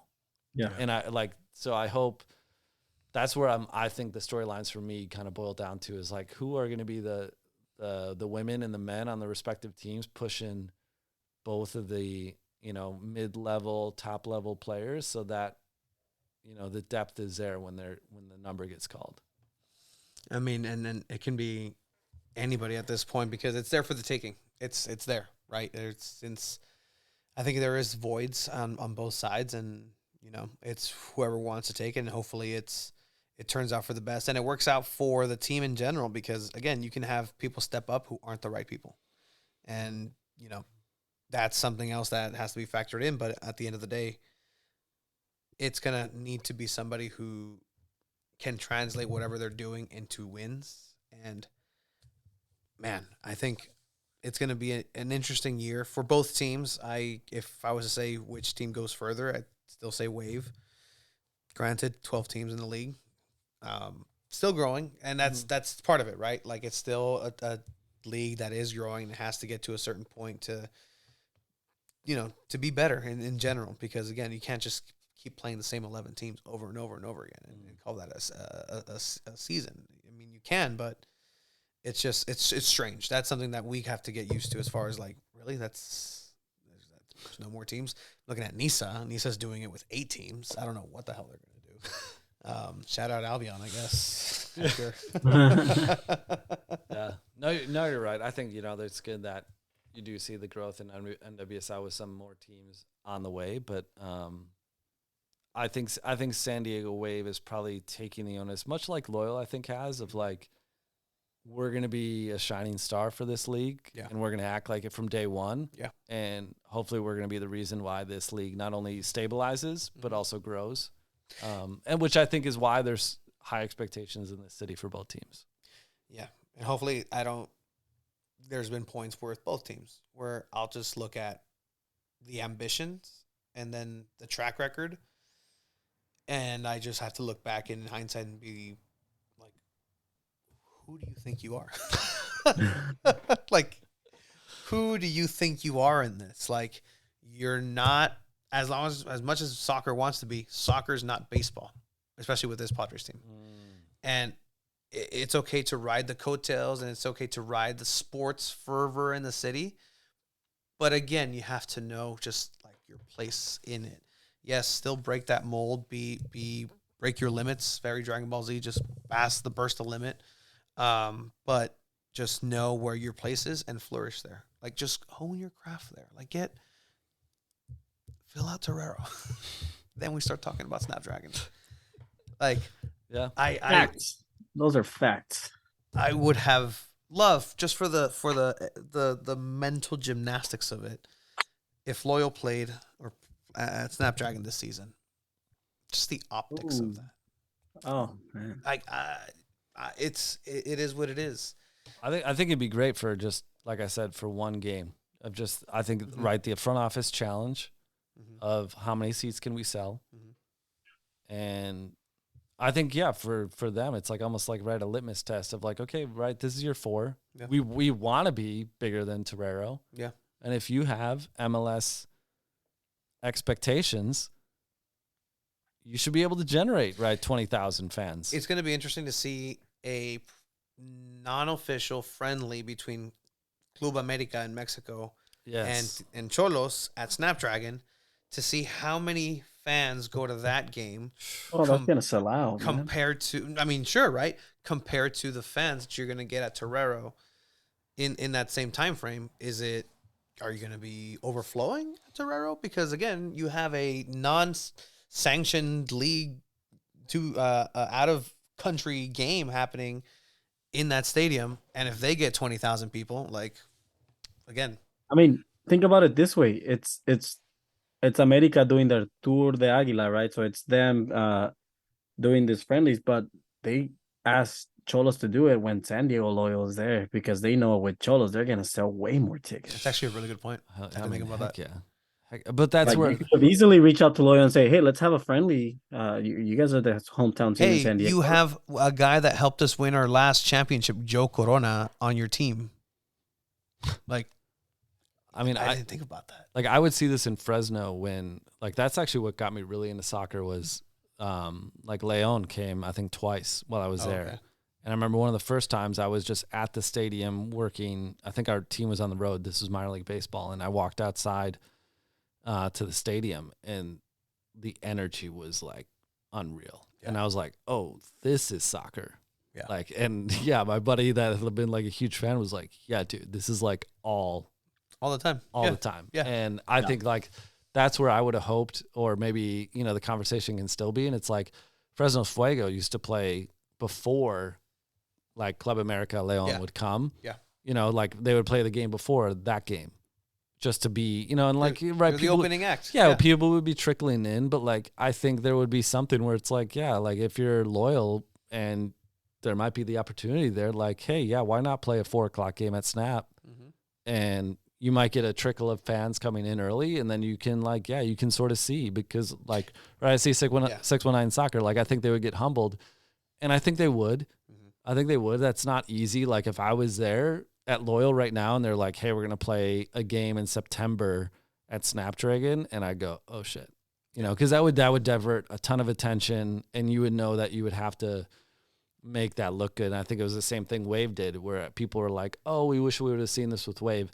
I can tell you what, so much attention went to selling out Snapdragon. Yeah. Like I would say 80% of that front office's attention was just, we need to make a statement and we need to make this big. Cause right. Think if you don't sell out that game, that's the first thing every San Diegan is going to be. They're going to be like, oh, this again, you know, like, oh, it didn't hit. And I think that's the thing, you know, that Wave is facing for sure is March 25th is going to be here really soon. Yes. And they want 32,000 fans at that game. And that's going to be hard. That's going to be hard. And it is going to be hard, but just if they can sell 33,000 tickets to that opening home crowd, that was mostly north of the 8. There's a lot more people south of the 8. Yes. And I would love for that. And I think that's another point too, is embrace the South Bay. Embrace it a little bit, just because I know operations are all the way up there. Yeah. Everything, players, all the way up there. Most of it, the training is all the way up there at Del Mar. Like, that's part of the reason we can't make it out there, because the media availability is all the way up there, and we got work. It takes us 2 hours just to travel.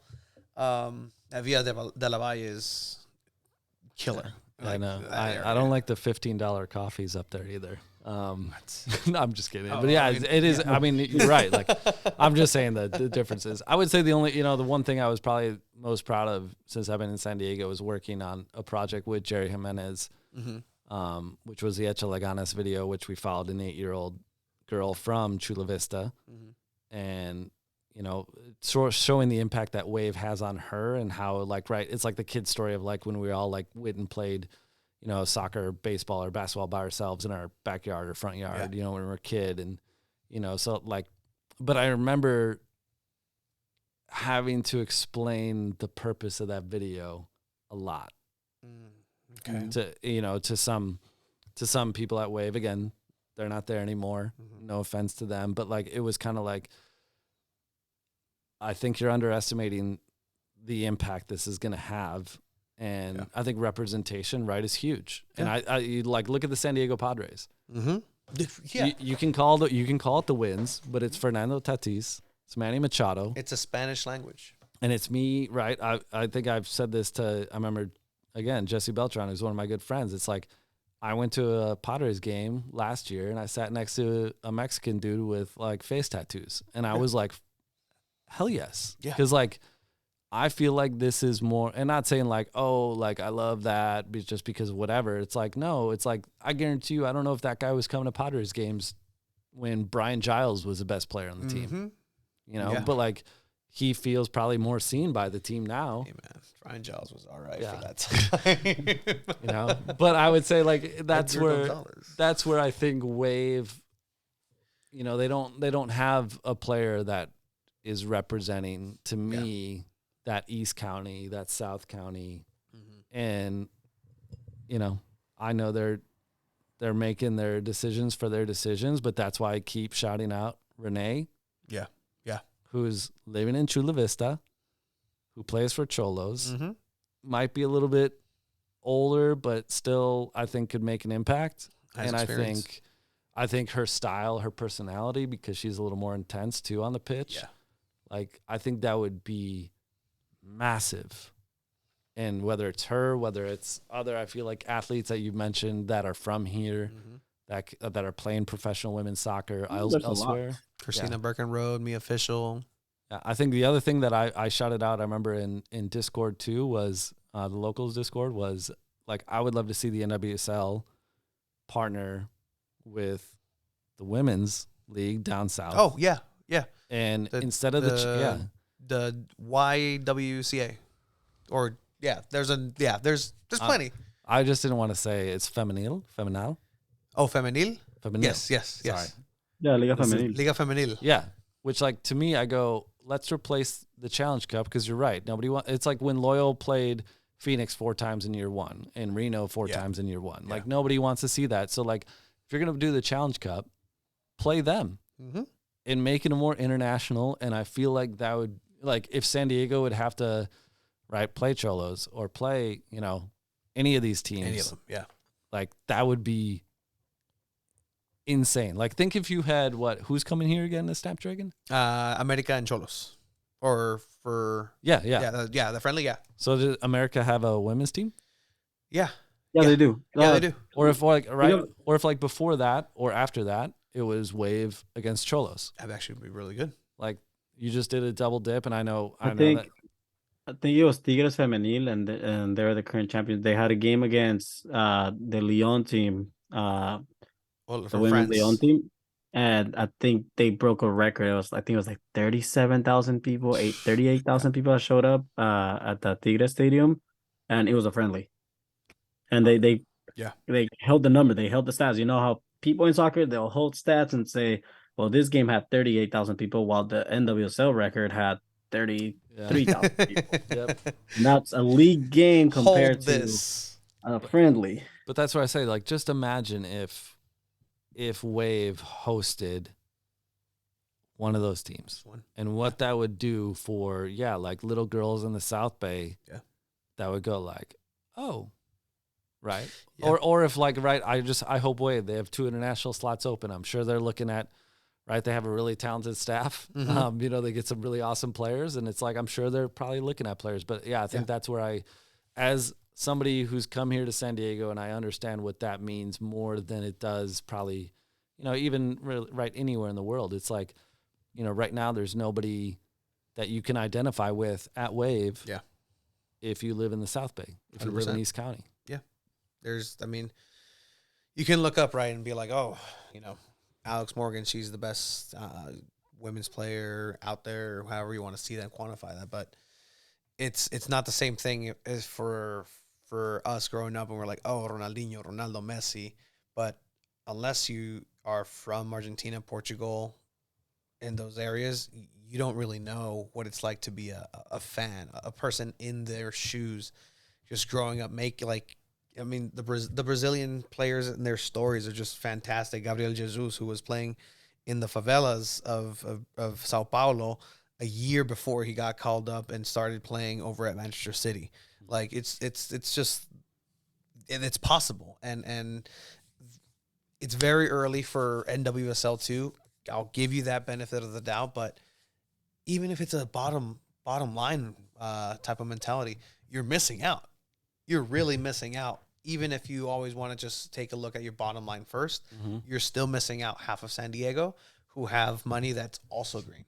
And I think that's what needs to come across, is that if it's going to be that and we're going to go down to the business side of it, I mean, do it, but there's a way to do it and just be kosher about it and have it be natural and authentic and not fabricated. And I mean, you can't really put Alex Morgan in Chicano Park. It just doesn't make sense. It just doesn't make sense. What about Charlie Adams in Chicano Park? Charlie Adams in Chicano Park, one of my favorite campaigns for San Diego Loyal. I got so much crap for that. Oh my God. I remember Carrie Taylor. Really? Shout out Carrie Taylor, former Loyal assistant coach. Yes. She was just like, Ryan, why Charlie? Chicano Park. And I agree with you. Mm-hmm. Like, I'm agreeing with the point. I agree with her point. I think too, there's like introducing it to people that otherwise wouldn't go there. That's what I always love. Yeah. It's like, hey, like I remember, like my girlfriend has lived here 11 years, has never been to Chicano Park. I took her to Chicano Park. Oh, wow. And she was like, oh my God, these murals are amazing down here. And right, like she's Japanese, right? So like her coming here when she was 20 from Japan probably like is not thinking, oh, let me go there. Mm-hmm. And I think too, I've learned too, and talking with Adrian to Jesse, and then Jesse filtering it to me of like, right, the exploitation of that. Yeah. They build a bridge over us. Yeah. Well, I think too, just even in a marketing sense of like doing somewhere that is cool because you think you're doing it because it's like, oh, we're part of the culture. Yeah. And I think we learned that shooting that Soccer's video of, working with Bridge Barcata and talking with Paul and really understanding all the feelings involved in that, and making sure that, hey, you're not just doing it for our energy and our cool factor, that you really care about this. And, that was a good experience for me to really understand too, it's not just you involved in this. Like I remember one of the first times, working with Loyal and shooting, and here's a video with Soccer's at Jerry Jimenez awesome voiceover for this and did the edit. Two cities separated by a border. And you actually went to the border to TJ. Yeah. This is like that's my thing. Like you actually went. I went. there. Yeah, I was there with Craig. We probably spent an hour and a half. I actually got, the sirens whooped at me because I got too close to the fence. Yeah, you can't do that. That's a big I didn't. Yeah, I didn't. I didn't know that. Like you're lucky you're not me because I would have gotten shot with a beanbag or something. Yeah, that's what Craig said. He goes, "Well, it's probably good that you're a white guy," which is right here, right? Like yeah. he got too close there. Yeah, I went past these cones because there was a I can't think of the word, but like there was a guy making fruit on the other side. Yes. So I was trying to get closer because I wanted to get this cool shot. And yeah, I guess U.S. Border Patrol does not like when, said tall white guy gets close to the Mexican border. But yeah, there was this was, such a cool shoot. We did this really in like one full day, like 2 separate days. We went to TJ.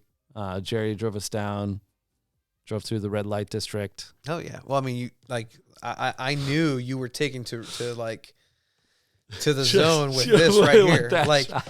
To the right of that, there's like 5, 6, 7 sets of mariachis waiting for you. Yeah. And then a little south is, there's ladies of the 24/7 because there's no day or night in that place. It's just 24/7. Did you have any Chinese food over there? I did not. And actually, you know what? Like I'm gonna hold Jerry against this. Like the restaurant we went to was not good. Whoa, where'd you guys go? We went to like some touristy trap. Like literally, if you go up this street to the right, and then you take a left down where all the what are you doing, Jerry? Yeah, like it was not good. Okay, it was not good. So I feel like I got a little cheated. I also when I crossed back, we were only over there for honestly like 3 hours. Okay. So when I crossed back, the border agent goes, "When did you cross?" And not even thinking, I go, "Oh, 3 hours ago." And he goes, "I'm sorry, what were you doing over here?" And luckily I have my camera, so I was like, "Oh, we were shooting San Diego Soccer's a little like whatever," and I showed him this. But yeah, like I think this was to me a great example of a team that not only wants to be part of the scene, but like is truly living it here. Yeah. And I feel like all of it comes through here. I know like it wasn't really, there wasn't really a director. There was no real takes on this. I know you guys were part of this. And I think you even told me, I was like, when I told you and I was like, yeah, I really didn't know like what to tell people to do. And you're like, yeah, I could tell. But it was, it's just cause I really value the authenticity of it. And, I think that's why that video comes through. I think too, Jerry's words just come off so passionate and he's just being himself. Yeah. And I feel like that's, when we did that Echa Laganas video for Wave, like that's what came across because we interviewed the mom and she was like, said that in the first line. We were like, hey, what's like something you've passed down to your kids? And she was like, growing up, you always hear the term Echa Laganas. Yeah. Am I saying that right? Yeah, you are 100%. And, I think that was always something I wanted to do at Loyal. Probably didn't have the skill set at the time to really do it that well, but like, that. So, I worked with my friend Cass and Bobby on this and really spent just one day with Gabby and her family. And this became we wanted it to be a little more cinematic. Because this was going to be part of a larger campaign, and then it kind of got swallowed up by some other factors that were happening. Okay.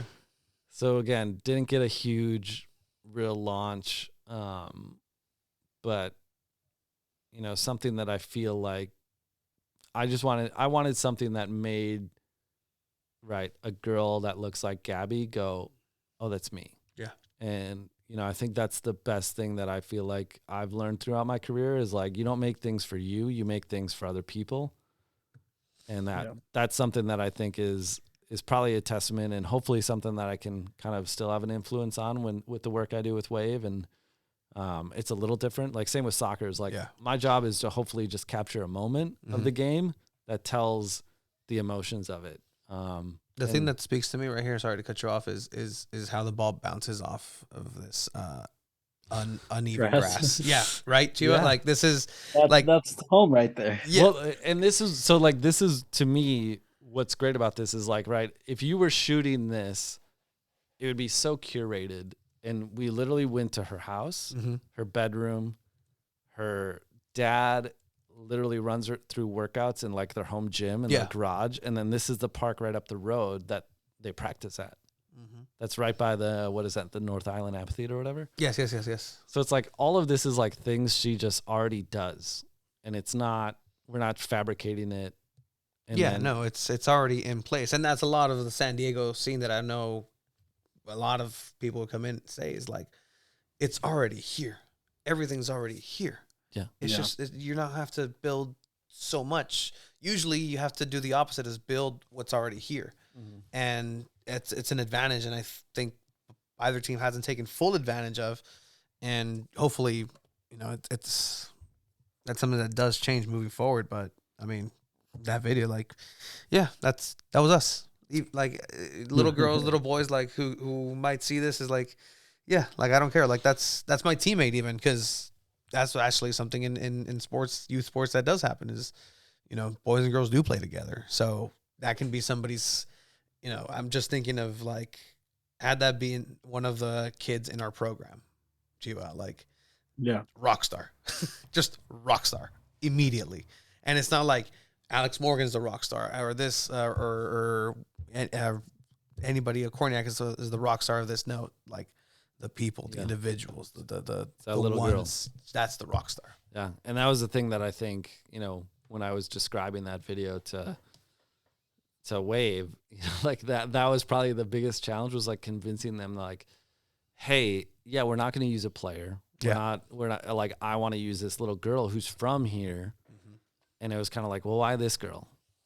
And it's like, and I, like all things you got to answer, and like, you got to convince people in anything you do, but, it's sort of like probably the thing I've learned too from Loyal is like, I wish in that first year back from COVID lifts that we talked about this kind of campaign. I remember going to, and I'm forgetting his name, really great fan for Loyal. He actually went to the San Antonio game. We interviewed him for the behind the scenes Loyal kind of series, but which was great, by the way. Thank you. Lead up to the San Antonio game, behind the scenes, almost like the All for Nothing type style of content. But I remember going to his house and I interviewed him on his front porch. And we ended up only using it I think we used like a clip of it when they announced that white kit with the gargoyles that just got smoked. Geez. Yeah. So it kind of like I didn't want to use it because he was wearing that. But like, I wish I would have leaned more into those, like, let me go around town. Let me interview people at their house, because it's going to take me around everywhere in the city. And people are going to be like, oh, that's my neighborhood. Yeah. Oh, that's where I'm from, or, oh, hey, I know that dude. Yeah. And I think that's where I look back and I go, that's where I could have gotten better. That's what I could have like thought. And that's sort of what I hope to bring to Wave, is just like that perspective. Because there's not a lot of people from San Diego.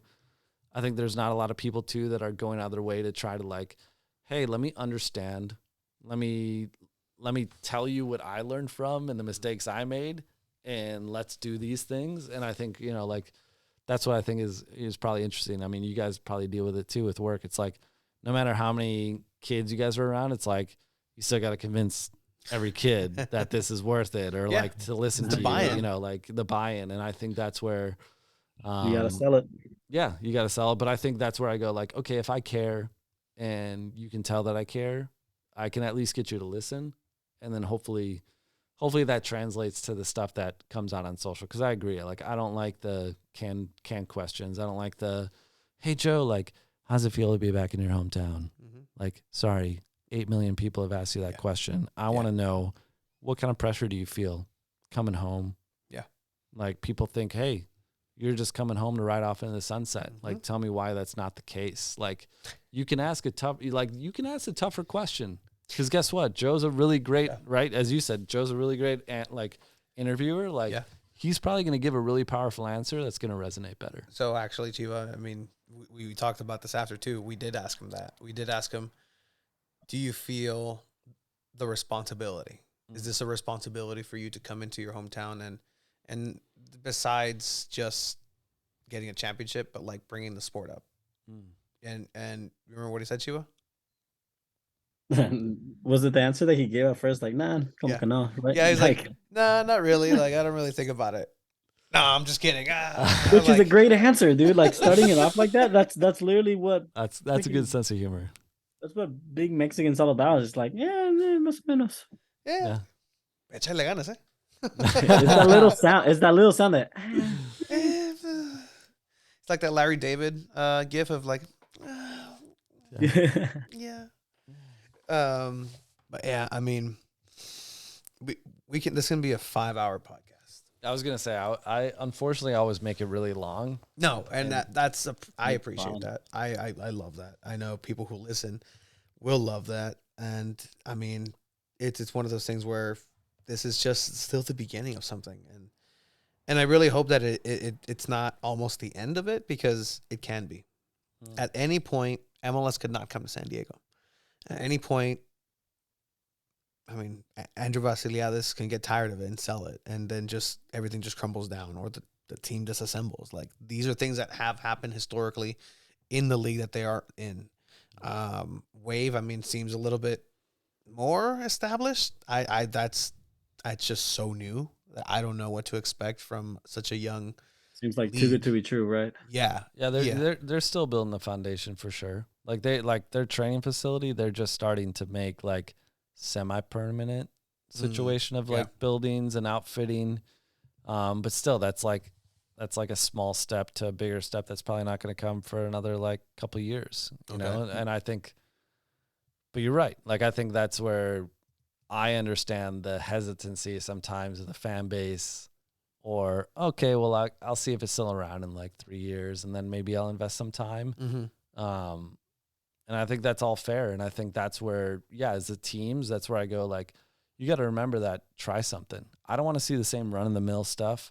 And I speak more on the marketing side because that's where I've spent time, but like, okay, like, I appreciate some of the content that Loyal's putting out, but like, try something different too. Like, it's okay. Yeah. Like, I want to know something more, like these more clean cut, like commercial style videos. Like, they're great and they're well polished, but like, I also want to see some of these guys' personalities, like their true, authentic personality. Yeah. And, you know, with Wave, I think that's something that I tried to bring last year of like, you know, there's a little more probably politicalness to some of the content too with women's sports. And it was like one of my first interviews was Kristen Westphal talking about coming out. And, you know, she got really emotional, and it was like, and people were like, whoa. And it's like, all I did was ask her a personal question. Yeah. And she was comfortable enough to share it. I remember too, right before the playoff game, I got Casey Stoney to cry on camera. Like, yikes. Oh, wow. Yeah. Yeah. And people were like, oh my God. And I remember I asked Casey and I was like, hey, are you okay if we share this? And she's like, Ryan, she's like, you know, you effing got me. You know, but she's like, you know, I asked her about her family, and I was like, you know, you haven't had your family here. Like, they're going to be at the playoff game.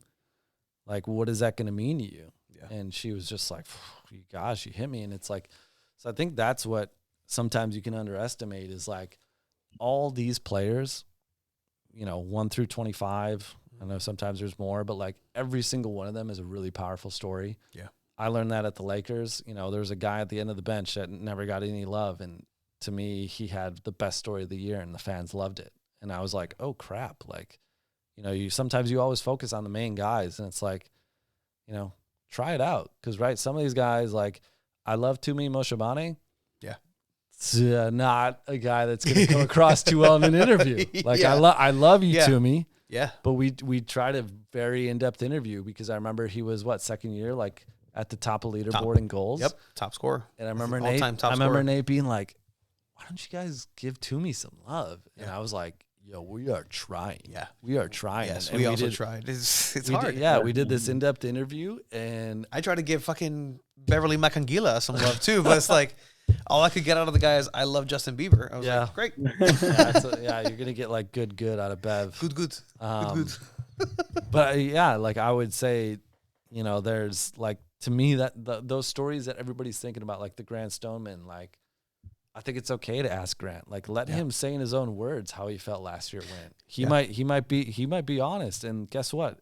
As a fan, if he owns what he knows isn't to his standard, and he has a clip that says, you know what, I didn't play to my standard next year, and that fueled me all off season. Yeah. Guess what? That's going to make the fans go. They're going to be like, hell yes, and they're going to love Grant more. Yeah, and I think that's the one thing I feel like teams routinely in all sports underestimate is like they're so sensitive to be like, oh, we don't want to ask that. We don't want to put the player in this situation. I remember Wave always asked her, like, can you get the questions ahead of time? And I say, you know, sometimes I'm like, yes, but then I'm the master of like, yeah, I'm going to ask these questions, but then I'm going to ask, you know, my other questions. Yeah. And a lot of times it's just based off of, right, you answer the question, I'm paying attention, and I just ask the follow-up off that. But it's like, you know, if we're not asking these players or coaches like questions that we really want to, like, you know, then it just becomes standardized. And right, I know some of these teams are just sending out videos of interviews to media, and it's like, you think like any of these broadcasters are sitting through 5 minutes of these interviews that you're sending out? It's like, no, like give them a storyline. Like I remember talking to ABC 10 and working with this producer and trying to sell him a storyline with Wave. And then finally he came back at the end of the year and he was like, no, I want to work with Ryan because he was the one that was trying to get me to do this. And finally, right. And it was like, I don't give a shit. Like, I'm not here to like, oh, got it. You know, but I remember it was like, it was almost held against me that person wanted to. And they were like, oh, like, what have you been talking to him about? You did too good of a job. Yeah. And it was like, yo, I just want this person to get some shine because guess what? They're going to love it. They're going to feel more connected to the city. Yeah. And then the city gets to know that person. Yeah. If they actually watch the news. No offense to newscasters. But old media. Yeah. But I think that's, like in a nutshell, I encourage teams to try stuff. Cause I think if you don't try something new, get out of your comfort zone. Cause like for Wave, we got to do some deeper content. Yeah. I agree. Yeah. There wasn't a lot of that last year. For Loyal, you know, like don't be so clean, and you know you can use something other than an orchestra bed for the music on this, and you know, like using quotes from the newspaper saying, oh, you know, whatever. It's like that's great. Actually, show me the personality of this team because I feel like people want that, especially the people that have been following this team, and they deserve it. Yeah, they really do deserve it, and that goes all the way down to, you know, if you're there every game, if you're following, if you're coming up to it, like you owe it to the city to show us who's representing us. Because more than anything, they're probably going to follow. San Diegans follow, and we follow hard. Like we still remember the greatest shortstop of the San Diego Padres in Khalil Green. I was going to guess Ray Ordonez. Did Ray Ordonez play for the Padres?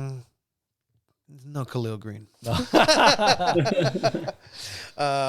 But yeah, I mean, it's here, man, and I really hope that the teams are listening. But it's oh, we know they're listening.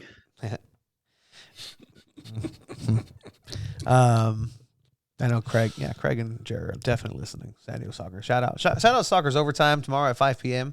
On Twitch. Our bosses, no somos jefes.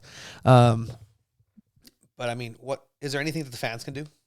Is there anything that the people who attend, who are putting their money? Sometimes I worry for Paul Naku's son and their lack of college fund because of his unhinged jersey buying, merch mansion, just everybody. Like I real like community colleges is a great place for him. Kidding, he'll be fine. I think the only thing I would say, and I sort of touched on it earlier, and it's like I respect all the people that have put in so much time, effort, money into the game of soccer in this city because it predates so much more than I think anybody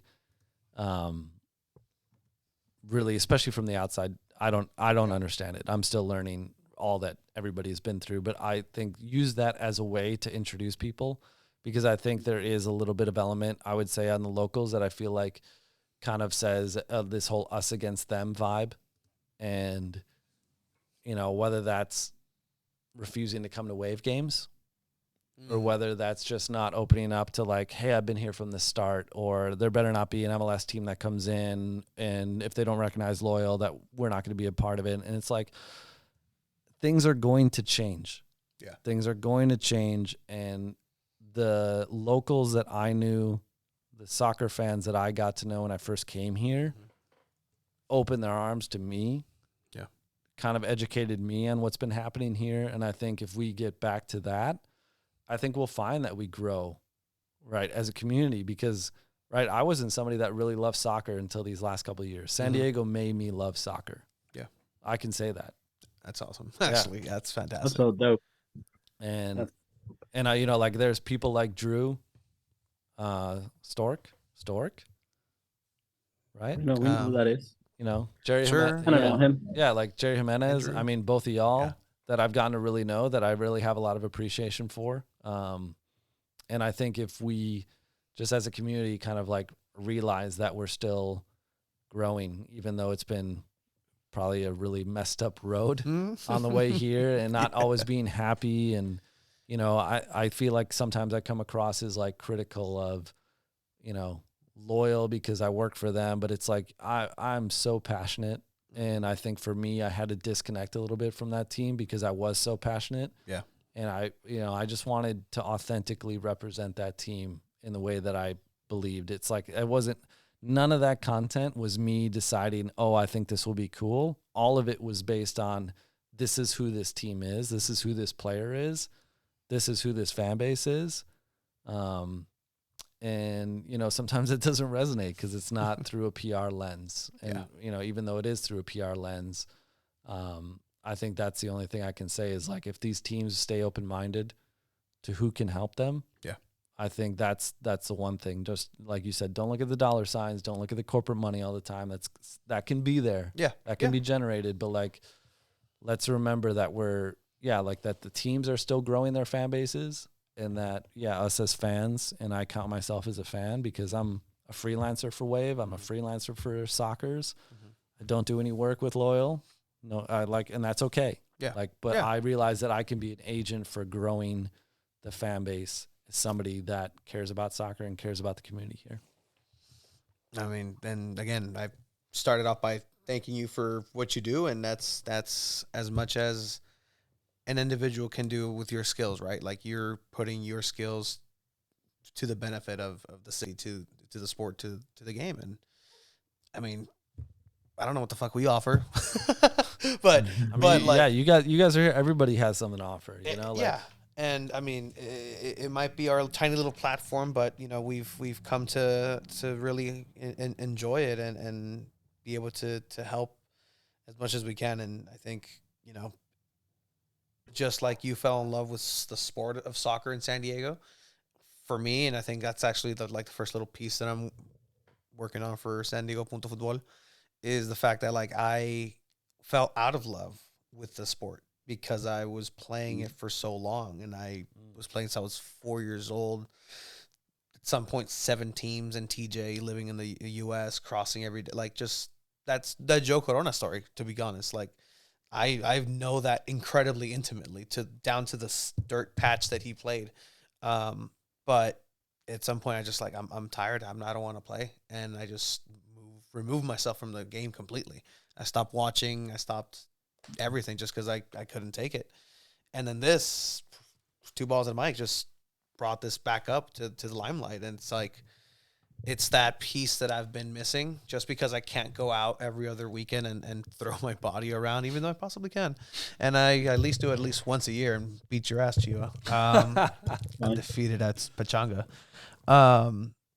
Like it's truly magical. Like it's unlike anything else. And I'm glad I came back with it, and some truly great friends and memories have been made. And, you know, it's all thanks to the sport. And I wish I could just share this. Like, that's what we want with this is not so much snobbery and talking tactics and like, oh, I know the game and better than anybody else or any other gringo or whatever. Like, no, I just want people to enjoy the game the way I enjoy it.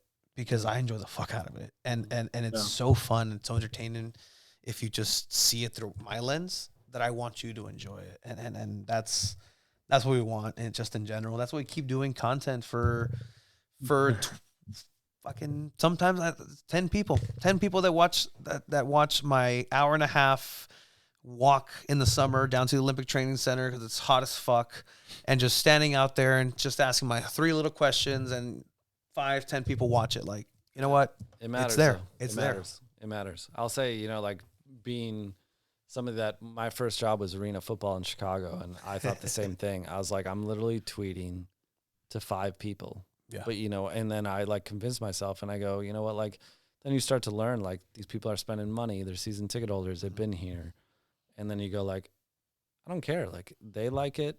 They feel like they appreciate you caring.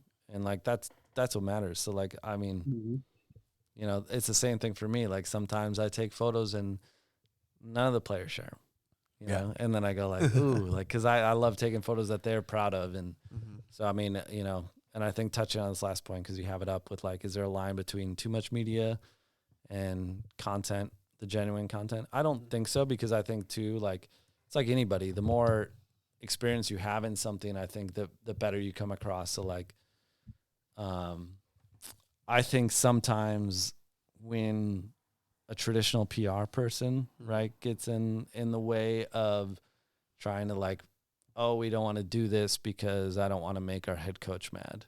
And, you know, I'm somebody that might break a rule or two. Like, I remember Callum Montgomery, quick aside, I don't want to dovetail this, but, like, literally got really messed up in the Tacoma game.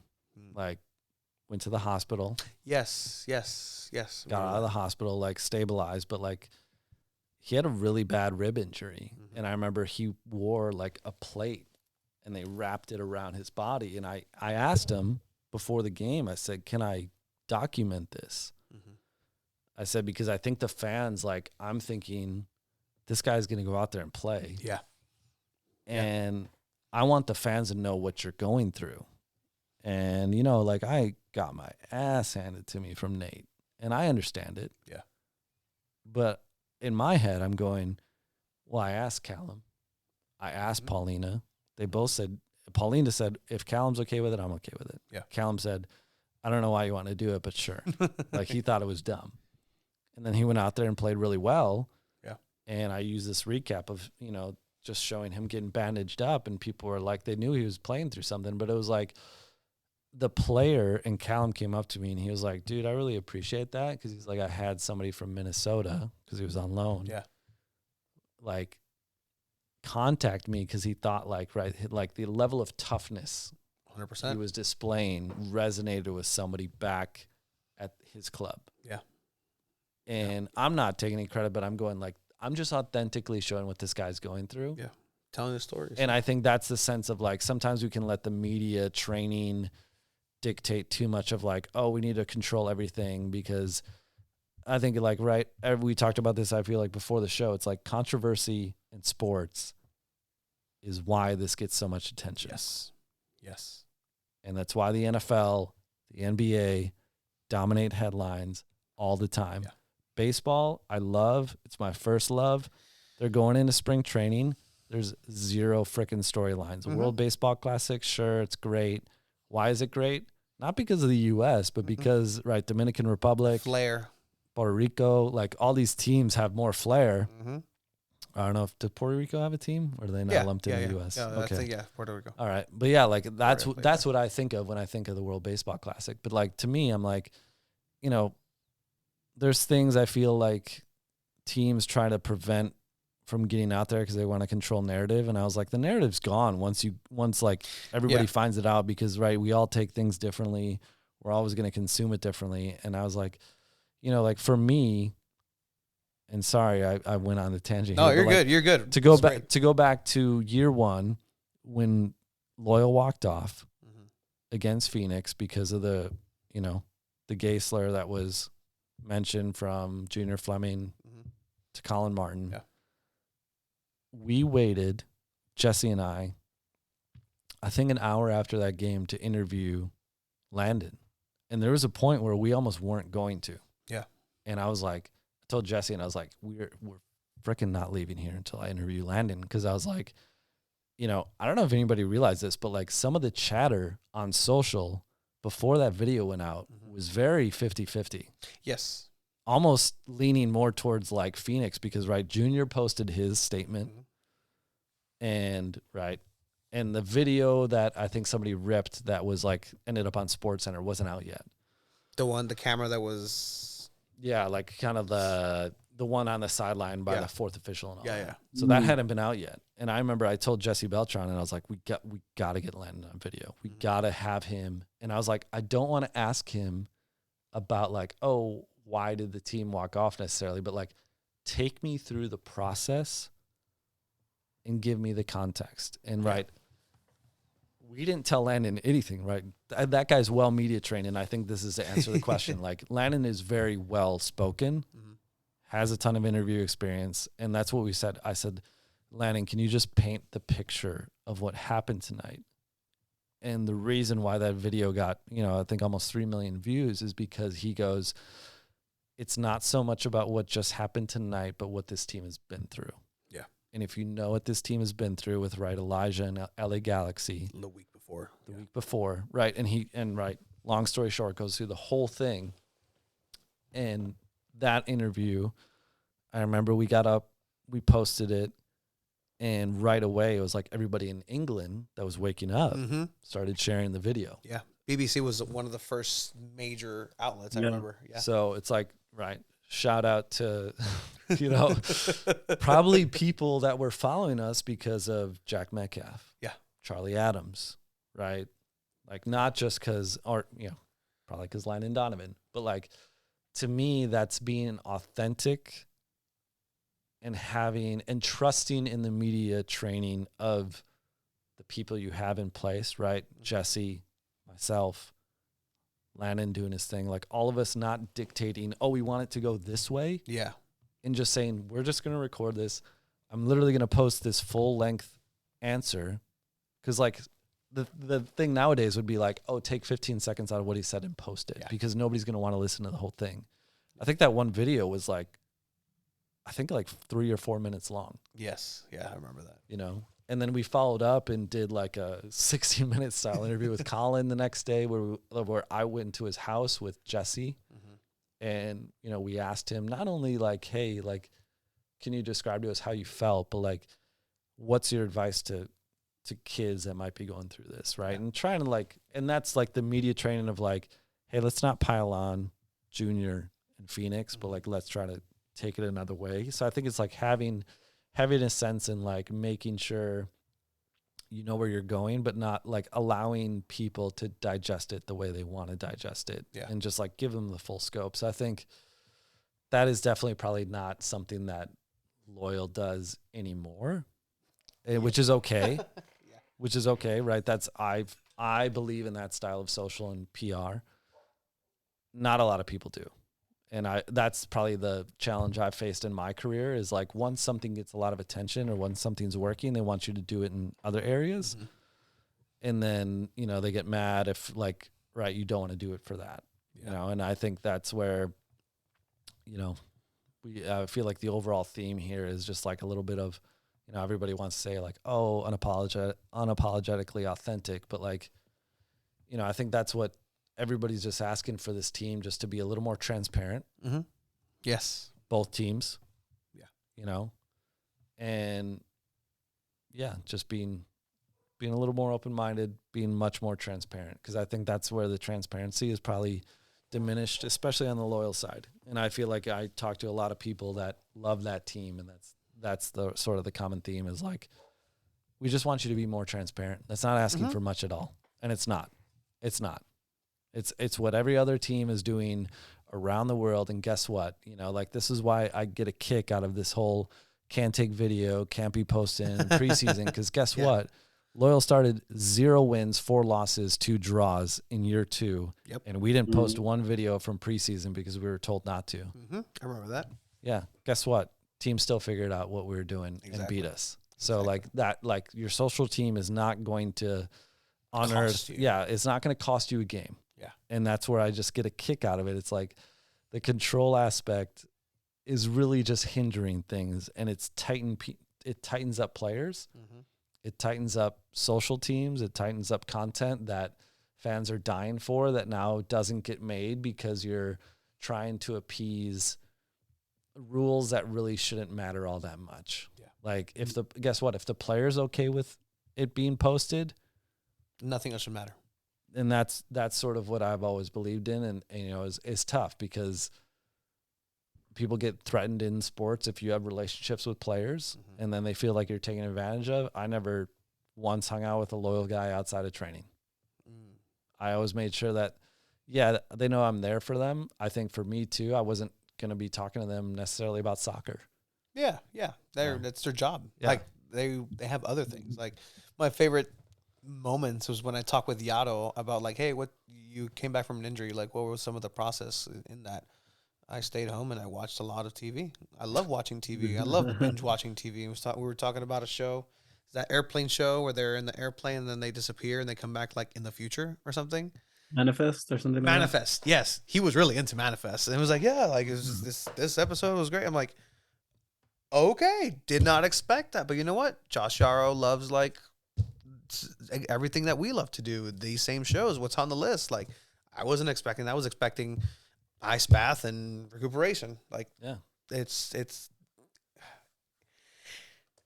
I don't want to bang on anybody, but it doesn't seem that hard to use just some common sense into this area and yield good products. Yeah. No. I mean, it's just like, right, it's control. I think egos definitely get involved, and I think sometimes certain things can be misinterpreted as ego, and really just, you know, really the intent is just being genuine. And you know, like, I think the biggest thing you can do is just shine a light on everybody there. You know, I think to me, one of my favorite videos I've ever done at Loyal was Jordan Chavez when he re-signed. Yeah. And, you know, because of the access I had year one, I had enough video. And right, we know Jordan didn't get lot of play time. I think he got in one game the first year, Yeah.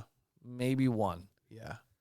And I remember doing that story, spending time with his family, and his family at every game, his dad would just be like, "Thank you, man. Yeah. Like, you're the only one here that cares." Yeah. And I don't like, I understand what he was saying, Mm-hmm. but also it's like, right, if you're having that effect on people, it's a genuine thing, and it shouldn't be looked at as like, oh gosh, you're like taking advantage of this. It's like, or, oh, you're like gassing up Jordan to make him think he's more important than he is. And it's like, well, no, he is important. Guess what? Yeah. His family brings 50 people to a game, Mhm. and they actually buy these tickets. Yeah. And he's from here. And that's where I go, like, this is where you should just like sometimes allow people to focus on their job and not get in the way. And I think that's right. That happens a lot. Not just my experiences at Loyal. This is just like showing the recent examples. But, you know, I think, but again, it just comes back to, you just have to prove yourself everywhere you go. And that's probably my takeaway from being here is I've been a lot of places, and some places that I feel like should be like, oh, you shouldn't have to ask questions because I've worked there. Mm-hmm. But again, it doesn't matter. It doesn't matter what doesn't matter what I did. Even like, like a week ago, like I'm shooting USD baseball this weekend. And it's like, I feel like jump through like 8,000 hula hoops just to get that opportunity. And guess what? That came down to really getting it. Jack Cronin. Oh, wow. Yeah. And that's the reason why I got that gig. Good connection. So shout out to Jack Cronin. And that just shows you like, it's really the relationships. Everybody always says that, but, I think that's what carries us through 3 hours of talking. It's probably. I mean, I think this is the longest episode of Two Oh Balls no! on the Mic. Oh Chua? no! Probably. Don't tell me that. And I mean, it's with good measure. Like honestly, like this is if we're trying to get into the space of really being that hub of soccer and the sport in San Diego and ambitiously want to be synonymous with the sport, then this is part of the discussions. And again, could be misinterpreted as however somebody wants to hear it. But it's like, if you're angry and you get a text message, you're gonna read that text message angry. So it's all in the eye of the beholder. Yeah. Yeah, and I mean, and I'm probably somebody that's like pushing you guys to, like I always text Tony sometimes, like even after the Nate thing, and I was like, man, I wish you guys asked like some tougher questions. And I know it's hard, but I think that's where, if I'm going to be a catalyst for anything, I'm like, these teams need tougher questions. They need more accountability because like I think I just look at it from working there at Loyal and at Wave a little bit, and I go like you perform better at your job when you have the accountability, and especially when it comes from the outside and the fans have a voice. Because guess what? When was the last time Loyal did anything with a state of welcoming fans to give feedback? I think it's been a while. Modern Times. How long ago was that? That was before this last season. That was literally the last time. And they pride themselves on listening to the community and having those listening sessions. But I can guarantee, and this is from what I've been told, is the community that they say that they're listening to does not feel listened to. Yeah. And I think November, December 2021. That's around that time. Yeah. I think it was really right around the time I was leaving the team. Yes.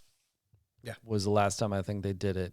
And that's unfortunate. I know Wave is working on one with 3 of their new acquisitions, veteran players.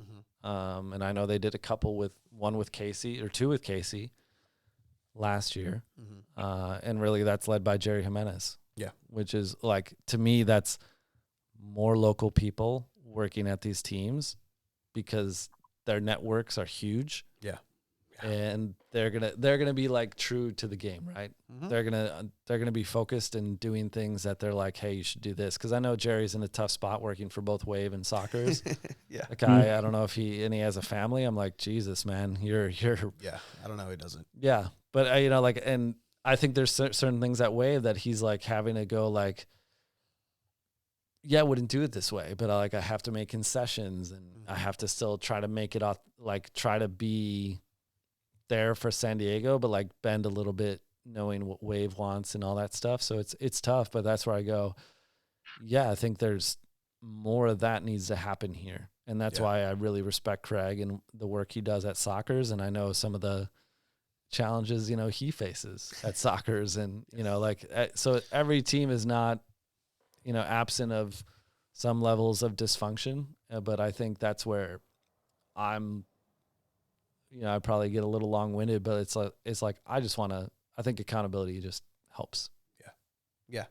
And I mean, I checked, Chiva, you can attest to this. We checked. You talk about, the media and everything just doesn't really pay attention, doesn't really care. I checked. Newest, biggest signing in San Diego Loyal history, Joe Corona had an interview on the pitch, on the training side. Not a single outlet other than, I guess, us covered it. Not a single one. Oh, yeah. There's not a single one that has any sort of coverage on the interview that the team gave you. Here you go. Better for us, 100%. Let's go. All right. Got some 40-something views on that, actually, Chiva. I don't know if you checked. Got 40-something views. But, I mean, if that's how it's going to be for our benefit, and hopefully it helps us out in the long run. But there's enough pie for everybody in the city, and I just wish more people would have some of it and see it for what it is. It's tough, man. Like there's so many things that I wish I could just wave the magic wand at, but it's that whack-a-mole game. Just you get one and like 3 others pop up. Yeah. Damn it. Just damn it. Absolutely. That's how the game goes sometimes. Yeah, absolutely. I mean, yeah, you can't. I think that's what I learned too at Loyal. You can't accomplish everything that you want to accomplish. Yeah.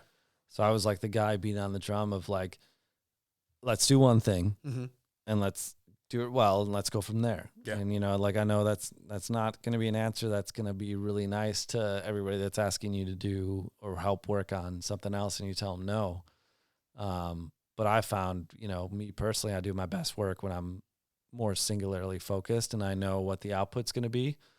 And I think that's what we see too. Like, yeah, guess what? The news outlet's here.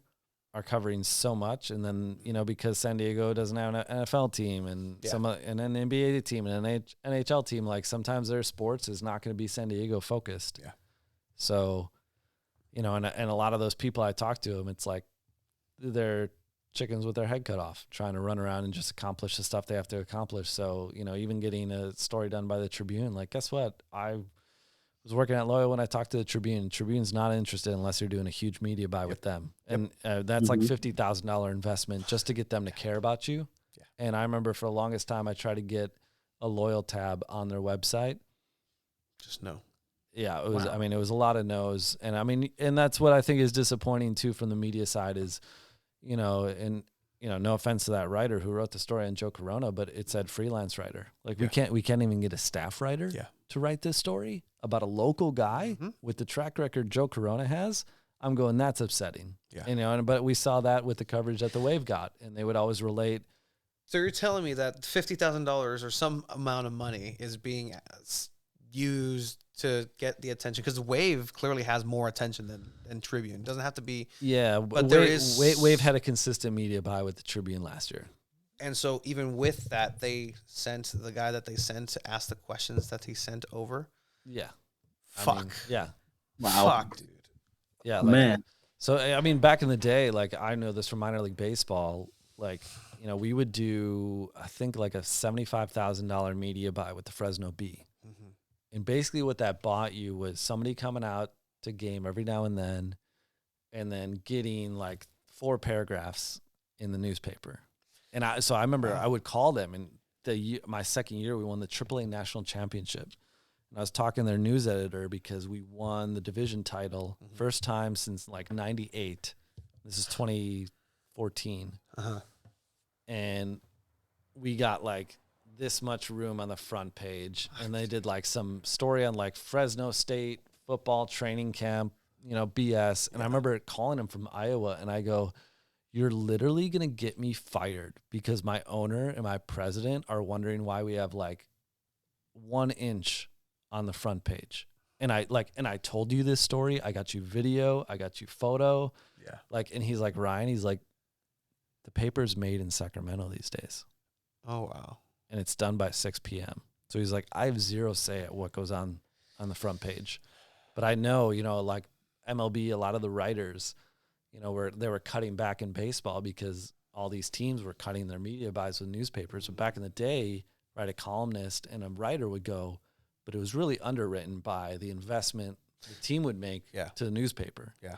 So that's like, once I got that, I found that out at the White Sox. I was like, oh, this is how this happens. That makes sense. So basically, you're paying for kind of like the direct line. Like when I did PR, I knew all the assignment desk editors at newspapers and then the assignment desk people at TV stations. And I would literally call every day in Fresno, and I would know them by name. And I remember there was this girl, Christina Moreno, who worked for ABC 30. And I'd be like, Christina, how could I get you guys out here today?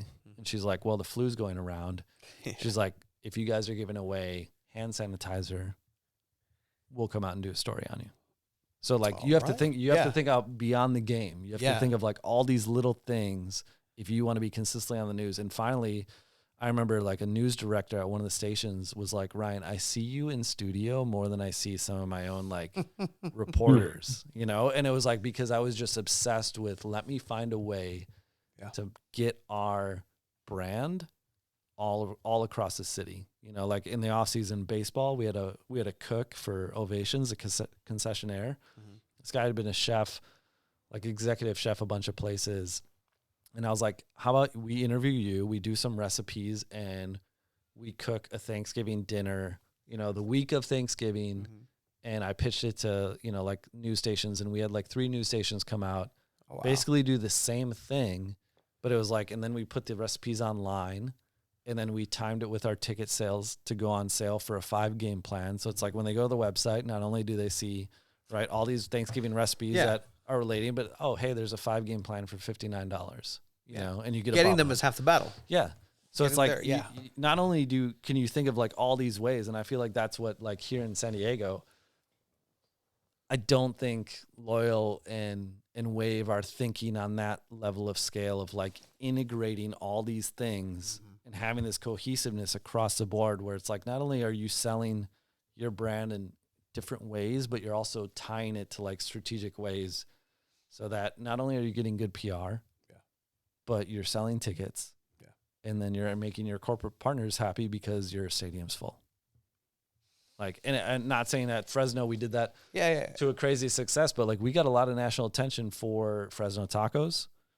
You know, when we were one of the first teams ever changed, you know, we've heard about those We've heard tacos. about those tacos. I know, yeah. But like, you know, like we did that. We did hot dog stuffed crust pizza, which then Pizza Hut copied about a year later. Okay. I Yeah. got halfway through that. I'm like, oh hell yeah, that makes sense. Then I finished. Oh yeah. We did like we did Teenage Mutant Ninja Turtle night that we gave away free pizzas, you know, and like all this stuff. So like you just like you have to think of like tying promotions, and that's why, you know, one of my last points that I'll make is like I see Loyal come out with a promotional schedule and it's all hats. And I'm going One tank top, all right. Put some respect Yeah. on that tank top. but I, you know, and like in a military scarf giveaway night, and it's like, oh great, like yeah, like I mean, I say this as a veteran, former military person, like, yeah, great, a scarf, awesome, cool.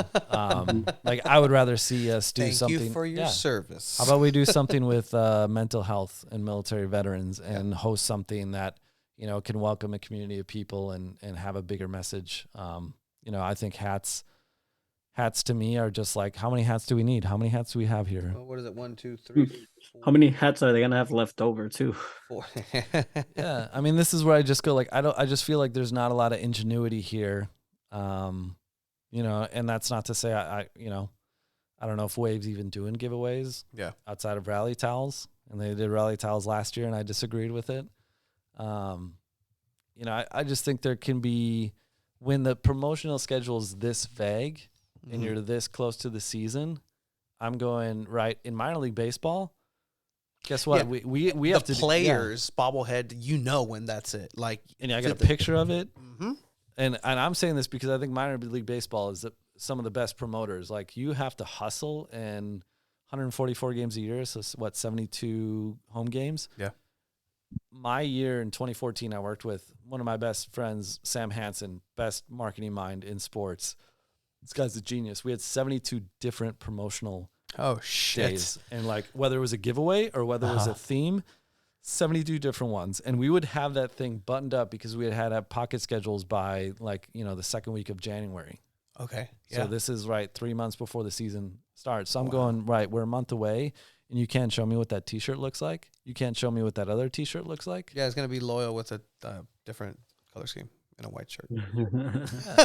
Yeah. But like, you know, and I know that can, you know, maybe I'm coming off a little snarky, but it's just like, I think if you're doing a giveaway as a minor league team, it has to drive tickets. Yeah. It has to drive tickets. Because guess what? If you have the budget to be like, oh, we're going to make this a really good T-shirt, like it's going to be better quality, and then we're going to get a bunch of different sizes, and we're going to use it as part of our overarching marketing campaign. So we did one in Fresno. We called ourselves Gralifornia, and we took on Sacramento. We basically said, Sacramento's not our capital. We don't recognize it. Fresno is the capital of California. Yeah. And, you know, like we took out a billboard in Sacramento that said Wacramento. Hell yeah. Literally, I agree with that. we got on the news in Sacramento for that.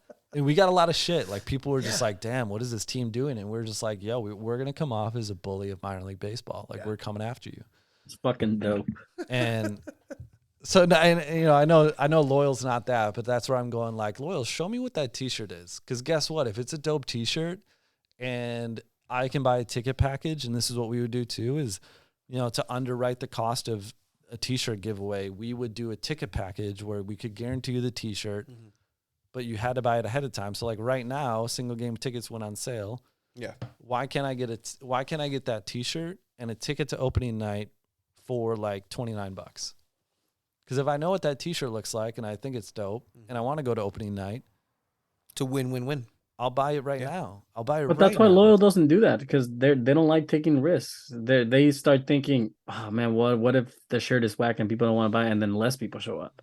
So let's just wait till they have to actually. So grab they one. have no choice to Yeah. get it. Yeah. Or the idea too is like, oh, the shirt can't be too dope where it takes away from like, you wanting to go to the team store. Well, Yeah. so like my buddy Sam, and he has a merch background, he would go, no, I want to make that shirt dope. So then you go, well, if this shirt's dope and it's free, I know there's much more dope shit in the merch store. And like, he was great because like we would sell like 25 grand a night, and this is a minor league baseball team. Yeah. And I would say this, like there were times where Wave would make like over 50K in merch at a game. And I remember that I heard from people at Wave merch that they would see Loyal merch people like coming to their games to see their setup, to see what was going on. Yeah. So it's like, that's where I think sometimes We've all seen them. it's like, I just think there can be some more. And I say this because I have high expectations when you have this amount of people in your marketing team and you have a VP, then you have, right, a PR person, you have a video person, you have a photo person, you have a social person, you have a graphic designer. I think they have maybe one other person. And I'm going, 7 people? Like, there's 7 people sometimes at some of these major league teams in marketing. Yeah. You know, when I was at the Mets, I think with social and marketing, we had 6 or 7. Oh, wow. That's not a lot, especially. Yeah. I mean, like this, we made a dope loyal scarf from local artists, zero coverage. I agree. Like, I remember we got an artist to do the poster design for year 2. Yes, the I'm local. I'm blanking on his name. I hate it too because I talk to him sometimes. But yes, I think we did get somebody to come out, and we gave those away for free, right? If you came to the team store. Yes. And like for our like social wise, we did a like quick interview with him. Nothing robust, but I agree. I think like there has to be more involvement from the artist community here. You know, like something that I really wish I would have done better at. And I told you guys is like, you know, being really a solo content person when I was at Loyal, I wish I would have been able to just like unplug myself and go, okay, I can't do all this. I shouldn't do all this. Yeah. Let me find out who could help me, whether it's just even, you know, like asking Paul for his, you know, footage of, you know, his view of a goal in 109. You know, like little things like that can just add so much life where you're like, hey, we're not just relying on ourselves. And it just like makes the community of your team just stronger. Yeah. Because then Paul's like, yo, hey, they're using my stuff. And, you know, whether or not you work out a deal where he feels taken care of because we're using his videos or, you know, like whatever, you know, like I think those are the opportunities that you can't bypass anymore. Yeah. And especially if you're going to get bigger, my expectations are going to grow. As we say, Chiva, like, yo, I don't want these like, and that's why when I see that giveaway schedule, I'm just like, yo, we're less than a month away from the season. Show me pictures of this stuff. Yeah. Because what's going to happen is what's been happening the last two years is the season starts and it doesn't stop. And it just creeps up. And we're at that point. March 11th is technically the beginning of, you know, the month. We're in the middle of this one. And they open up back-to-back home games, right? Yeah. Because guess what? That second home game comes quick, and everybody forgets about it. Yep. And that one usually isn't selling that well. So that's where, like, too, it's like minor league baseball is opening weekend, right? 4-game series. We would do our strongest giveaway, not on the first night, not on the second night, but the third night. Smart. And the fourth night. Yeah. Right? Because, like, you're probably coming to opening day. That can kind of sell itself. Fireworks the second night. You know, I don't think you can do that at Torero Stadium, unfortunately. Yeah, no. But Antichrist. Like, again, like, I mean, we talked about it. I don't know if it would work, but like, why hasn't there been a Landon bobblehead? Yes, right. You know, why hasn't there been just like a higher level? And like bobbleheads, I don't know how much they cost now, but like back in the day, if you would get 5,000 bobbleheads, like you can get them for like $4 a pop. Yeah, and you don't need 4,000 bobbleheads at Torero for a Loyal game. You need 2,000 because those will be guaranteed to be gone. Yeah, but like again, those can help drive season tickets. And the Sockers do bobbleheads. Yeah. Get your Julie V soccer, San Diego Soccer's bobblehead March 4th. Really? Yeah. Yeah. March 4th. I love that. Home game. Shout out Sockers. I love that. Our employers. All three of us. I think I've. Right. He's like, I'm freelance. I think we learned something, Chiva, that the Union Tribune and them get thousands of dollars to cover them and do what the fuck we've been doing for 3 years for free. Yeah. No, we need a. You know what? No, I mean, like, we need And, to, I mean, we need to call someone right now. they're allowed to write whatever they want. Or is it still like, well, be like gentle about it? well, so right, you're technically paying for ads, Yes. Mm-hmm. but the side part of that, and this is like writers tell me this. So like, one of my friends, BJ Antiola, he used to write. I think he still writes at the B, but he used to write just sports. And he would tell me, he's like, well, I'm here less because, like you guys aren't paying us as much this year. So like my boss tells me not to focus on you guys as much. Yeah.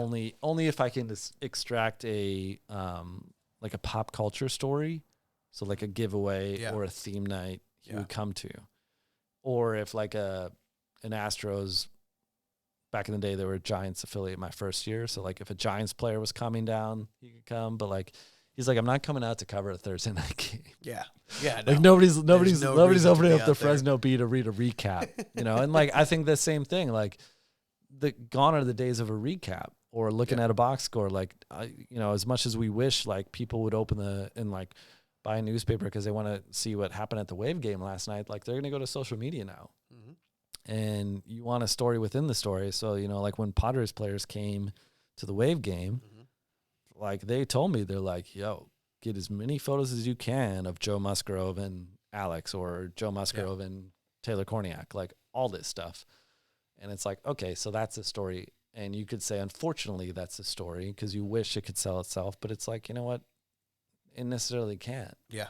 So like that's where I would think if I was in the room with Loyal, I'd be like, how can we explore ways to generate buzz that doesn't undermine our product, but like gets a different fan base to take in our product and is easy to sell for our ticket people, doesn't alienate our season ticket base, right? Because you don't want to do anything that they go like, right, I see something now where they're giving away a mini plan or they're selling mini plans.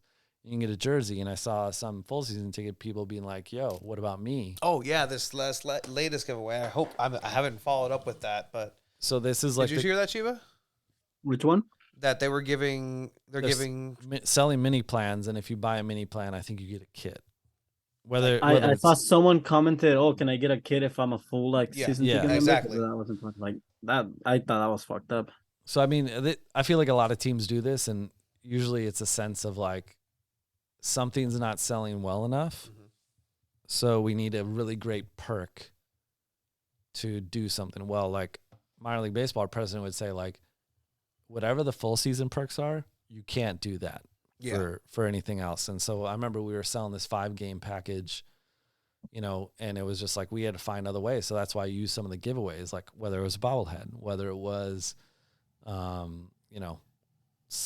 we would sell, we call them like taste events. So it's like Fresno Tacos game. We did when there was like 39 taco trucks at the ballpark. It's like you got, part of that 5-game plan was like maybe you got some free meal taco tickets. vouchers. Okay, Yeah. hell yeah. So like, that's just something, but it's like, yeah, you can't do something to alienate your full season ticket base. But I feel like sometimes, when you commit early, you're like, you kind of see that because you're like, oh, hey, maybe they've exhausted people buying full season tickets now, but they need to pack probably 2 big games and then some 3 games they know they're not going to sell that well. So like we in minor league baseball would say like, okay, we'll give you opening night. Then we're going to give you the second game because the second game is going to be really tough to sell. And then we're going to give you a midweek game. Yeah. Then we're going to probably give you a Sunday afternoon game. And then we might give you one other weekend that we think might be tough. Like, say it's July 3rd and worried about people going out of town. So we're like, hey, at least when we announce tickets, since you bought that plan, the 5-game plan, even if you don't show up, I can report your number as part of the attendance. Interesting. Okay. So it's like kind of like a little mind manipulation and protecting yourself so you can, at least get revenue on those games that you might struggle. Yeah. Yeah. And I mean, that makes sense. And I mean, it's really is pulling the curtain back on a lot of things, like from what the average fan might understand or know from sports. And it just, it just seems like these are things that should be done, like things That that makes you a lot would. of sense. Yeah, Yeah, I, 'Cause I mean, to me, like, I think because the soccer season is so long, like for me, and I don't know if you guys know the answer to this, but like, why wasn't there any off-season friendly? Is it just because like the team kind of disbands and guys go home or whatever? But I feel like there was like no real signature even preseason home game like there was last year. Like maybe it's just too much money to rent out Torero. yeah, You know, because like I know they brought Vancouver last year, but like when I saw that, I was like, man, like I would not saying LAFC would want to come down here. yeah, but like, yeah. But like if you could convince LAFC to say, guess what? There's no MLS team here. Yeah. You guys just won the title. You guys probably want to grow your fan base. You guys want some revenue stuff. They're probably doing something with, you know, something around LA and say, hey, come down here. We'll do an event. You guys can take a revenue of this or whatever. You guys help us sell out Torero Stadium. And we'll figure out numbers that make it work. And, you know, sort of how, like, I remember Fresno Fuego played LA Galaxy. Yes. It was like February something. It was actually Landon played. And I remember I was doing PR for Fresno Fuego. And it was the first time I realized that wearing a suit to a soccer game means you're really overdressed. Yes, 100%. And we were like, there's no chance that Landon plays on this freaking Fresno baseball field that's just rough. And he played 60 minutes. Yeah. Oh, wow. And I think we got like 8,000 or 9,000 fans at the game, which was big. That's a stadium that holds like 12,000. Okay. But it was solid. I mean, this is like, you know, PDL team, Fresno Fuego at this time. So it's like it wasn't even where they are now. And it's like, so it can happen. Yeah. It's like we put them up. I think we covered the cost. They stayed at Chukchansi Resort, which is like the big casino in Fresno, which is really like 45 minutes away. And I remember I asked Landon about this, and I was like, I'm surprised you came to that game. And I go, well, do you remember anything? And he goes, I just remember staying at a casino and there was nothing around it because there isn't. Yeah, there's nothing around there. It's Fresno. But it was like somehow we convinced Galaxy that was worth coming. Worth it. Worth coming to. Or sorry, I think Galaxy played the Earthquakes. Yeah. But somehow right now. On your somehow, way there, you're here. Yeah, like sorry, our PDL team played Galaxy 2 before. Oh, okay. So sorry. Still. But still, like we convinced whatever. And I do know that Wave is going up to, Loyal's going up to LAFC, and it's cool because LAFC is revealing their kits. Yeah. And like it's a really cool event. That's where I go like, man, it would have been awesome to get LAFC down here or get LA Galaxy down here and like find a way, whatever's happening in Indio with MLS, and to go to Garber. And if like they're really legit about, I just saw a quote about them talking about San Diego again. And it's like, okay, well, you guys want to build San Diego as a market. You guys think we're here. Like whatever's happening in Indio, how about you bring it to San Diego? Yeah. We have Torero, we have Snapdragon. Like we can get, like fans will come and then integrate Loyal a little bit. It's like the Pro Bowl. Don't take it out of Hawaii. Like it's a destination. San Diego's a destination. Yeah. And So, I mean, I know a lot of that's relationships. Like the guy at Fuego at the time was really linked up with Chris Klein at Galaxy, and, probably was a reason that happened. But you got Landon Donovan. That's you got DeAndre Edlin. Yeah. You got Joe Corona. You have all these things, like I know, sorry, I'm forgetting his name. LAFC head coach was at, guess what? Las Vegas Lights. So I know Nate Miller knows him. Yeah. Like, so I know that's probably why Loyal gets to play them. And, makes sense. Like they probably couldn't figure out, but it's like you can make, I wish they would have made the sell to be like, we'll make it financially smart for you to come down. And like, that's part of your marketing campaign is, guess what? If you have to pony up an appearance fee like you do when we would get Club America and Leon to come to Chukchansi Park, we had to pay $25,000 to a promoter to get them to come. So it's like, if that was part of your marketing plan, and you say, you know what, we're going to pay you LAFC $25,000 to come here. And then we'll do a revenue split with what we make at Torero. Let's cover our costs, but we'll give you money if we make money. Can we talk about it? And then that way you use that game. Sure, you might get a lot of LAFC fans, but guess what? You're going to get a lot of San Diegans that are going to go to that game. Yeah. and then you get maybe some of those people to buy mini plans. You maybe get some of them to buy season tickets. Yeah, And I know there's a lot that, like, that's harder to do than it is me just talking about it, but like that can happen because I've seen it happen. And I've seen it happen with a PDL team in Fresno, California. And guess what? I know what people say about Fresno, California. Yeah, it's Fresno, California. Yeah. And this is San Then Diego. LAFC tells them, why can't we play in that new Snapdragon Stadium you guys have? Yeah.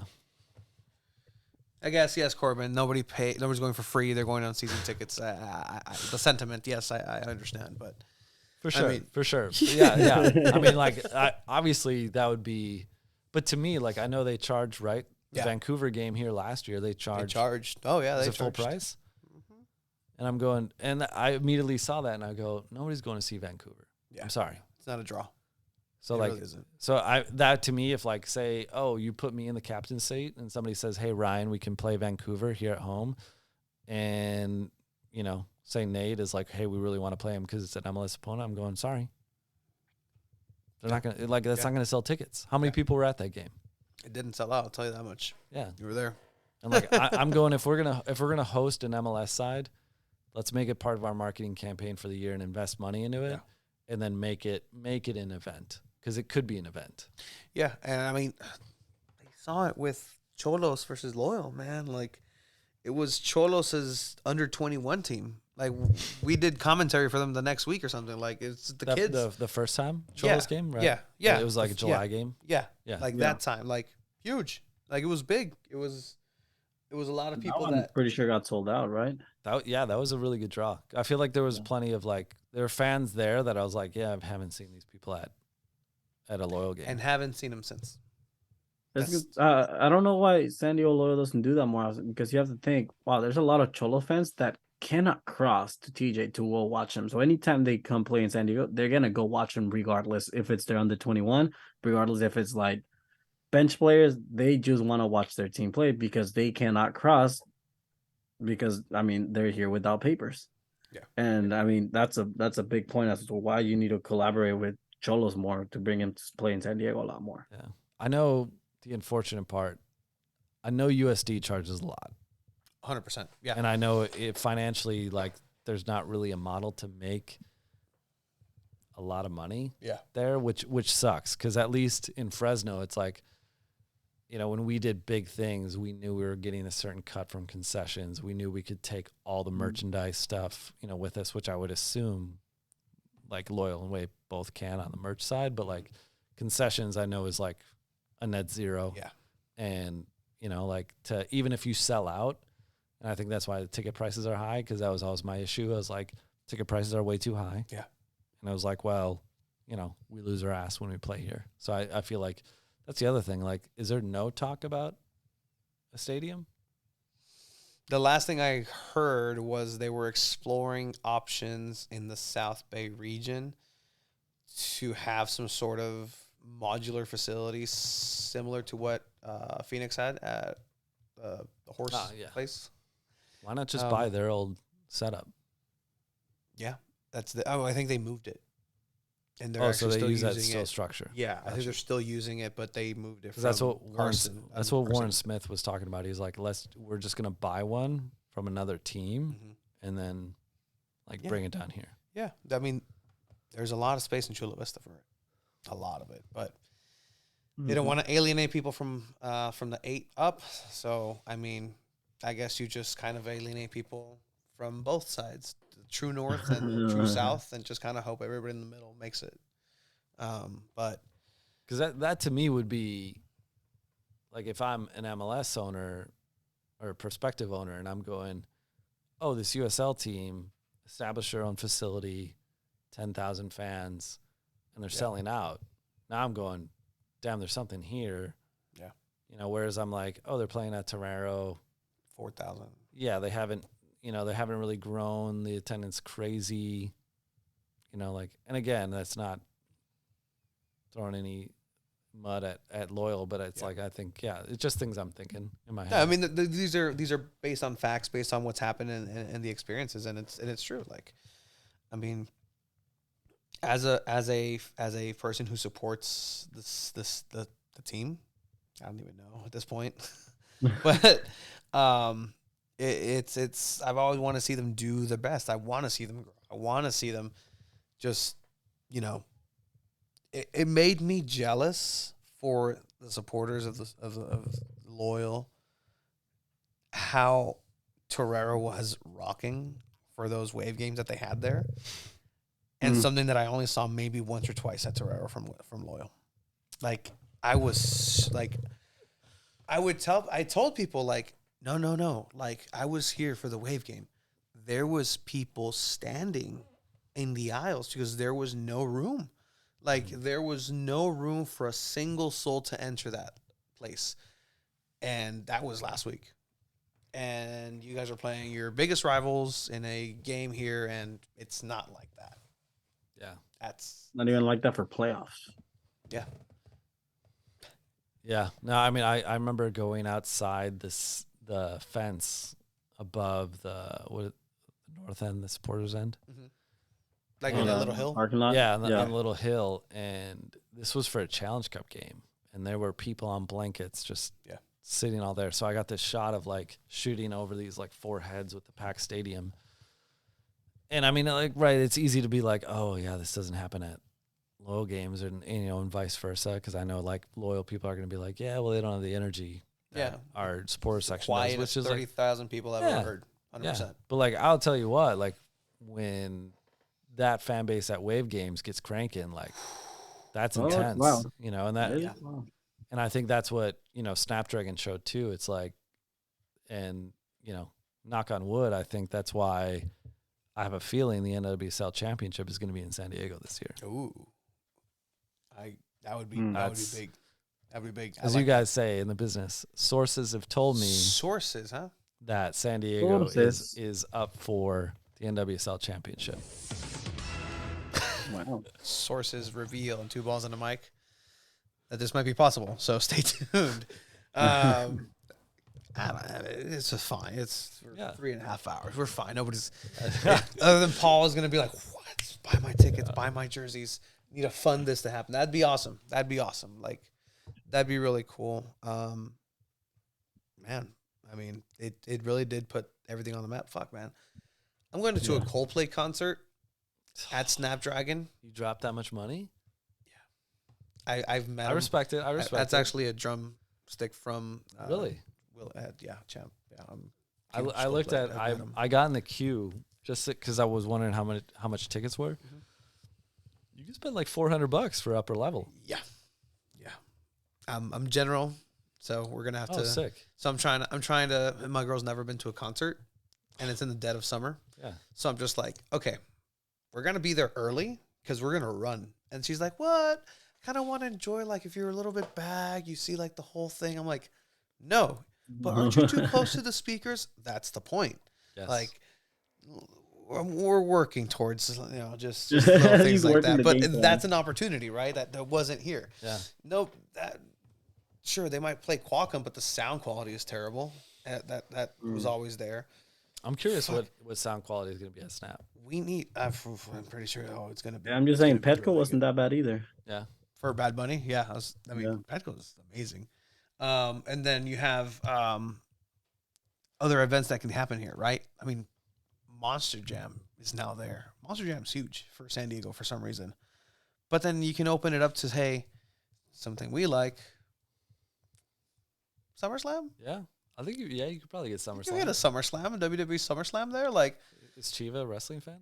Absolutely not. No. It's unfortunate. We've lost him on this part then. It's so crazy how out of the loop he is with wrestling, where I'll show him a match and he'll be impressed with, like, oh my God, that looked like it hurt. And for like us, it's like, all right, it's a Michinoku driver. All right, dope. Like, it's fine. Oh my God, that guy's dead.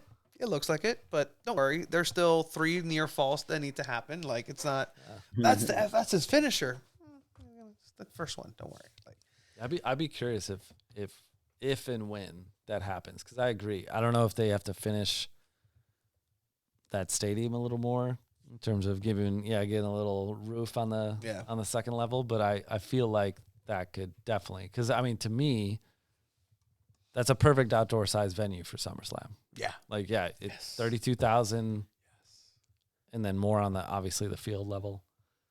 That'd be dope. I would love that. I just want more events in general. I feel like WWE doesn't come here. I don't know if AEW hasn't even been to San They Diego haven't been yet. here. They've been to the Forum. That's the closest they've been. Yeah. Yeah. I know they did a show in Fresno, which made me go like, okay. I mean, the Same Art Center is nicer than Pechanga Arena, but like, Yeah. But did Edge beat The Undertaker on a ECW one-night stand to cost him his career? I don't think so. Did Jeff Hardy and Umaga battle through the entirety of the arena in San Diego and the outside with a swanton bomb in that parking lot? I don't know about that, Fresno. I don't know. I just Fresno's all right, man. I'll give it to them. They're my favorite of the mid California cities. But then again, you're competing against Delano, Selma. yeah, like Modesto, Stockton. Fuck. You'd probably pick Fresno for sure. You'd probably pick Fresno for sure. Should I let you guys go to bed before midnight? I mean, he doesn't work tomorrow. I do, but I had to turn in photos to Wave. I told him I was going to do it tonight. I don't think that's going to happen anymore. This is now this is going to cost us. Ryan, what were you doing? I was on 2 balls and a mic. What? Saying what? What? That doesn't matter. No. But I mean, I think it's a great place. I mean, you're always welcome here, and I think your perspective of what you've lived through every single day in San Diego soccer is important to be heard. And for as much as people might again listen to it in a certain way, other people might enjoy it in their own different, unique way. But other than that, I think that you're shooting from the heart, and that's 100% all we can ask for. And that's as far as like La Raza and Latinos, like that's what we care for. Like we want a team that wins. We want a team that's good and authentic to whatever they want to be. But overall, we just want to enjoy the game, and that's how you're going to get people to those games. And that's how you're going to get a packed stadium wherever it is that you play. So, heck yeah, no, I always appreciate the opportunity to come on. Love talking. I mean, it's crazy. If you told me 5 years ago that I would be like, I love talking soccer, I'd be like, what happened to your life, Ryan? But like I said, it's like when a city makes you fall in love with it, the people make you fall in love with it. I think, to me, success for all these teams is important. Paul, I don't do anything less than 4-hour podcasts. I think one of the locals too. Yeah. The locals podcast. Yeah, long. that was a long one. I remember it was long. But yeah, I mean, I think that's why it's like the passion kind of just shows, and that's something that I probably wouldn't be comfortable personally talking about and saying how passionate I am, and sometimes maybe tipping the scales of I always love when people are like, oh, you're too passionate about it. And it's like, yeah, I give a shit, and I give a shit for this to be awesome. I give a shit for it to be better than what it is right now, and I think that's where I look at everything. For me, knowing that going into this year, my goal is really to take photos for Soccers and hopefully another championship run for them. Hell yeah. And hopefully I'm there with Wave, all the way through the playoffs again. Cause I mean, that was, hopefully I don't get, Portland celebration shots, which I did. Hopefully it's Wave celebration. Yeah. But I like two of my favorite feelings in soccer outside of, the Soccer's title, which was really cool to be a part of, was, like that Loyal games we set at the end of the year. In year 2, and then that Snapdragon game and the playoff game there was insane to see Morgan kind of come up big, and seeing those women kind of rush on the field like that. Those are the feelings where it's like you look around and you see the fans just super plugged in, and that's where I'm like, this is going to change this city, and I feel like it already has, because I feel like I see enough people in San Diego be like, yeah, we don't miss the NFL, like we have soccer. Yep. And I feel like I'm like, that's cool. Oh, that's you mean cool. that fucking Tribune article of like, what are San Diego's gonna do now with football season? We're like, what? Yeah. Tribune, keep staying out of touch. That's okay. We'll let them live. Well, we got it from here, at least soccer wise. But thank you, Ryan. Definitely appreciate it, guys. I think we'll end it here on the stream. Thank you for joining us. I know Paul's been here for the most of the time, so Jesus, Chris also. Still need to taste his wine. But yeah, definitely thank you again, Ryan, for joining us. And this is your home whenever you need it, man. And want to talk, it's okay. It's a safe space. I'll make sure Chiba's not here next time again. Sounds right. good. Appreciate Perfect. it, guys. 3.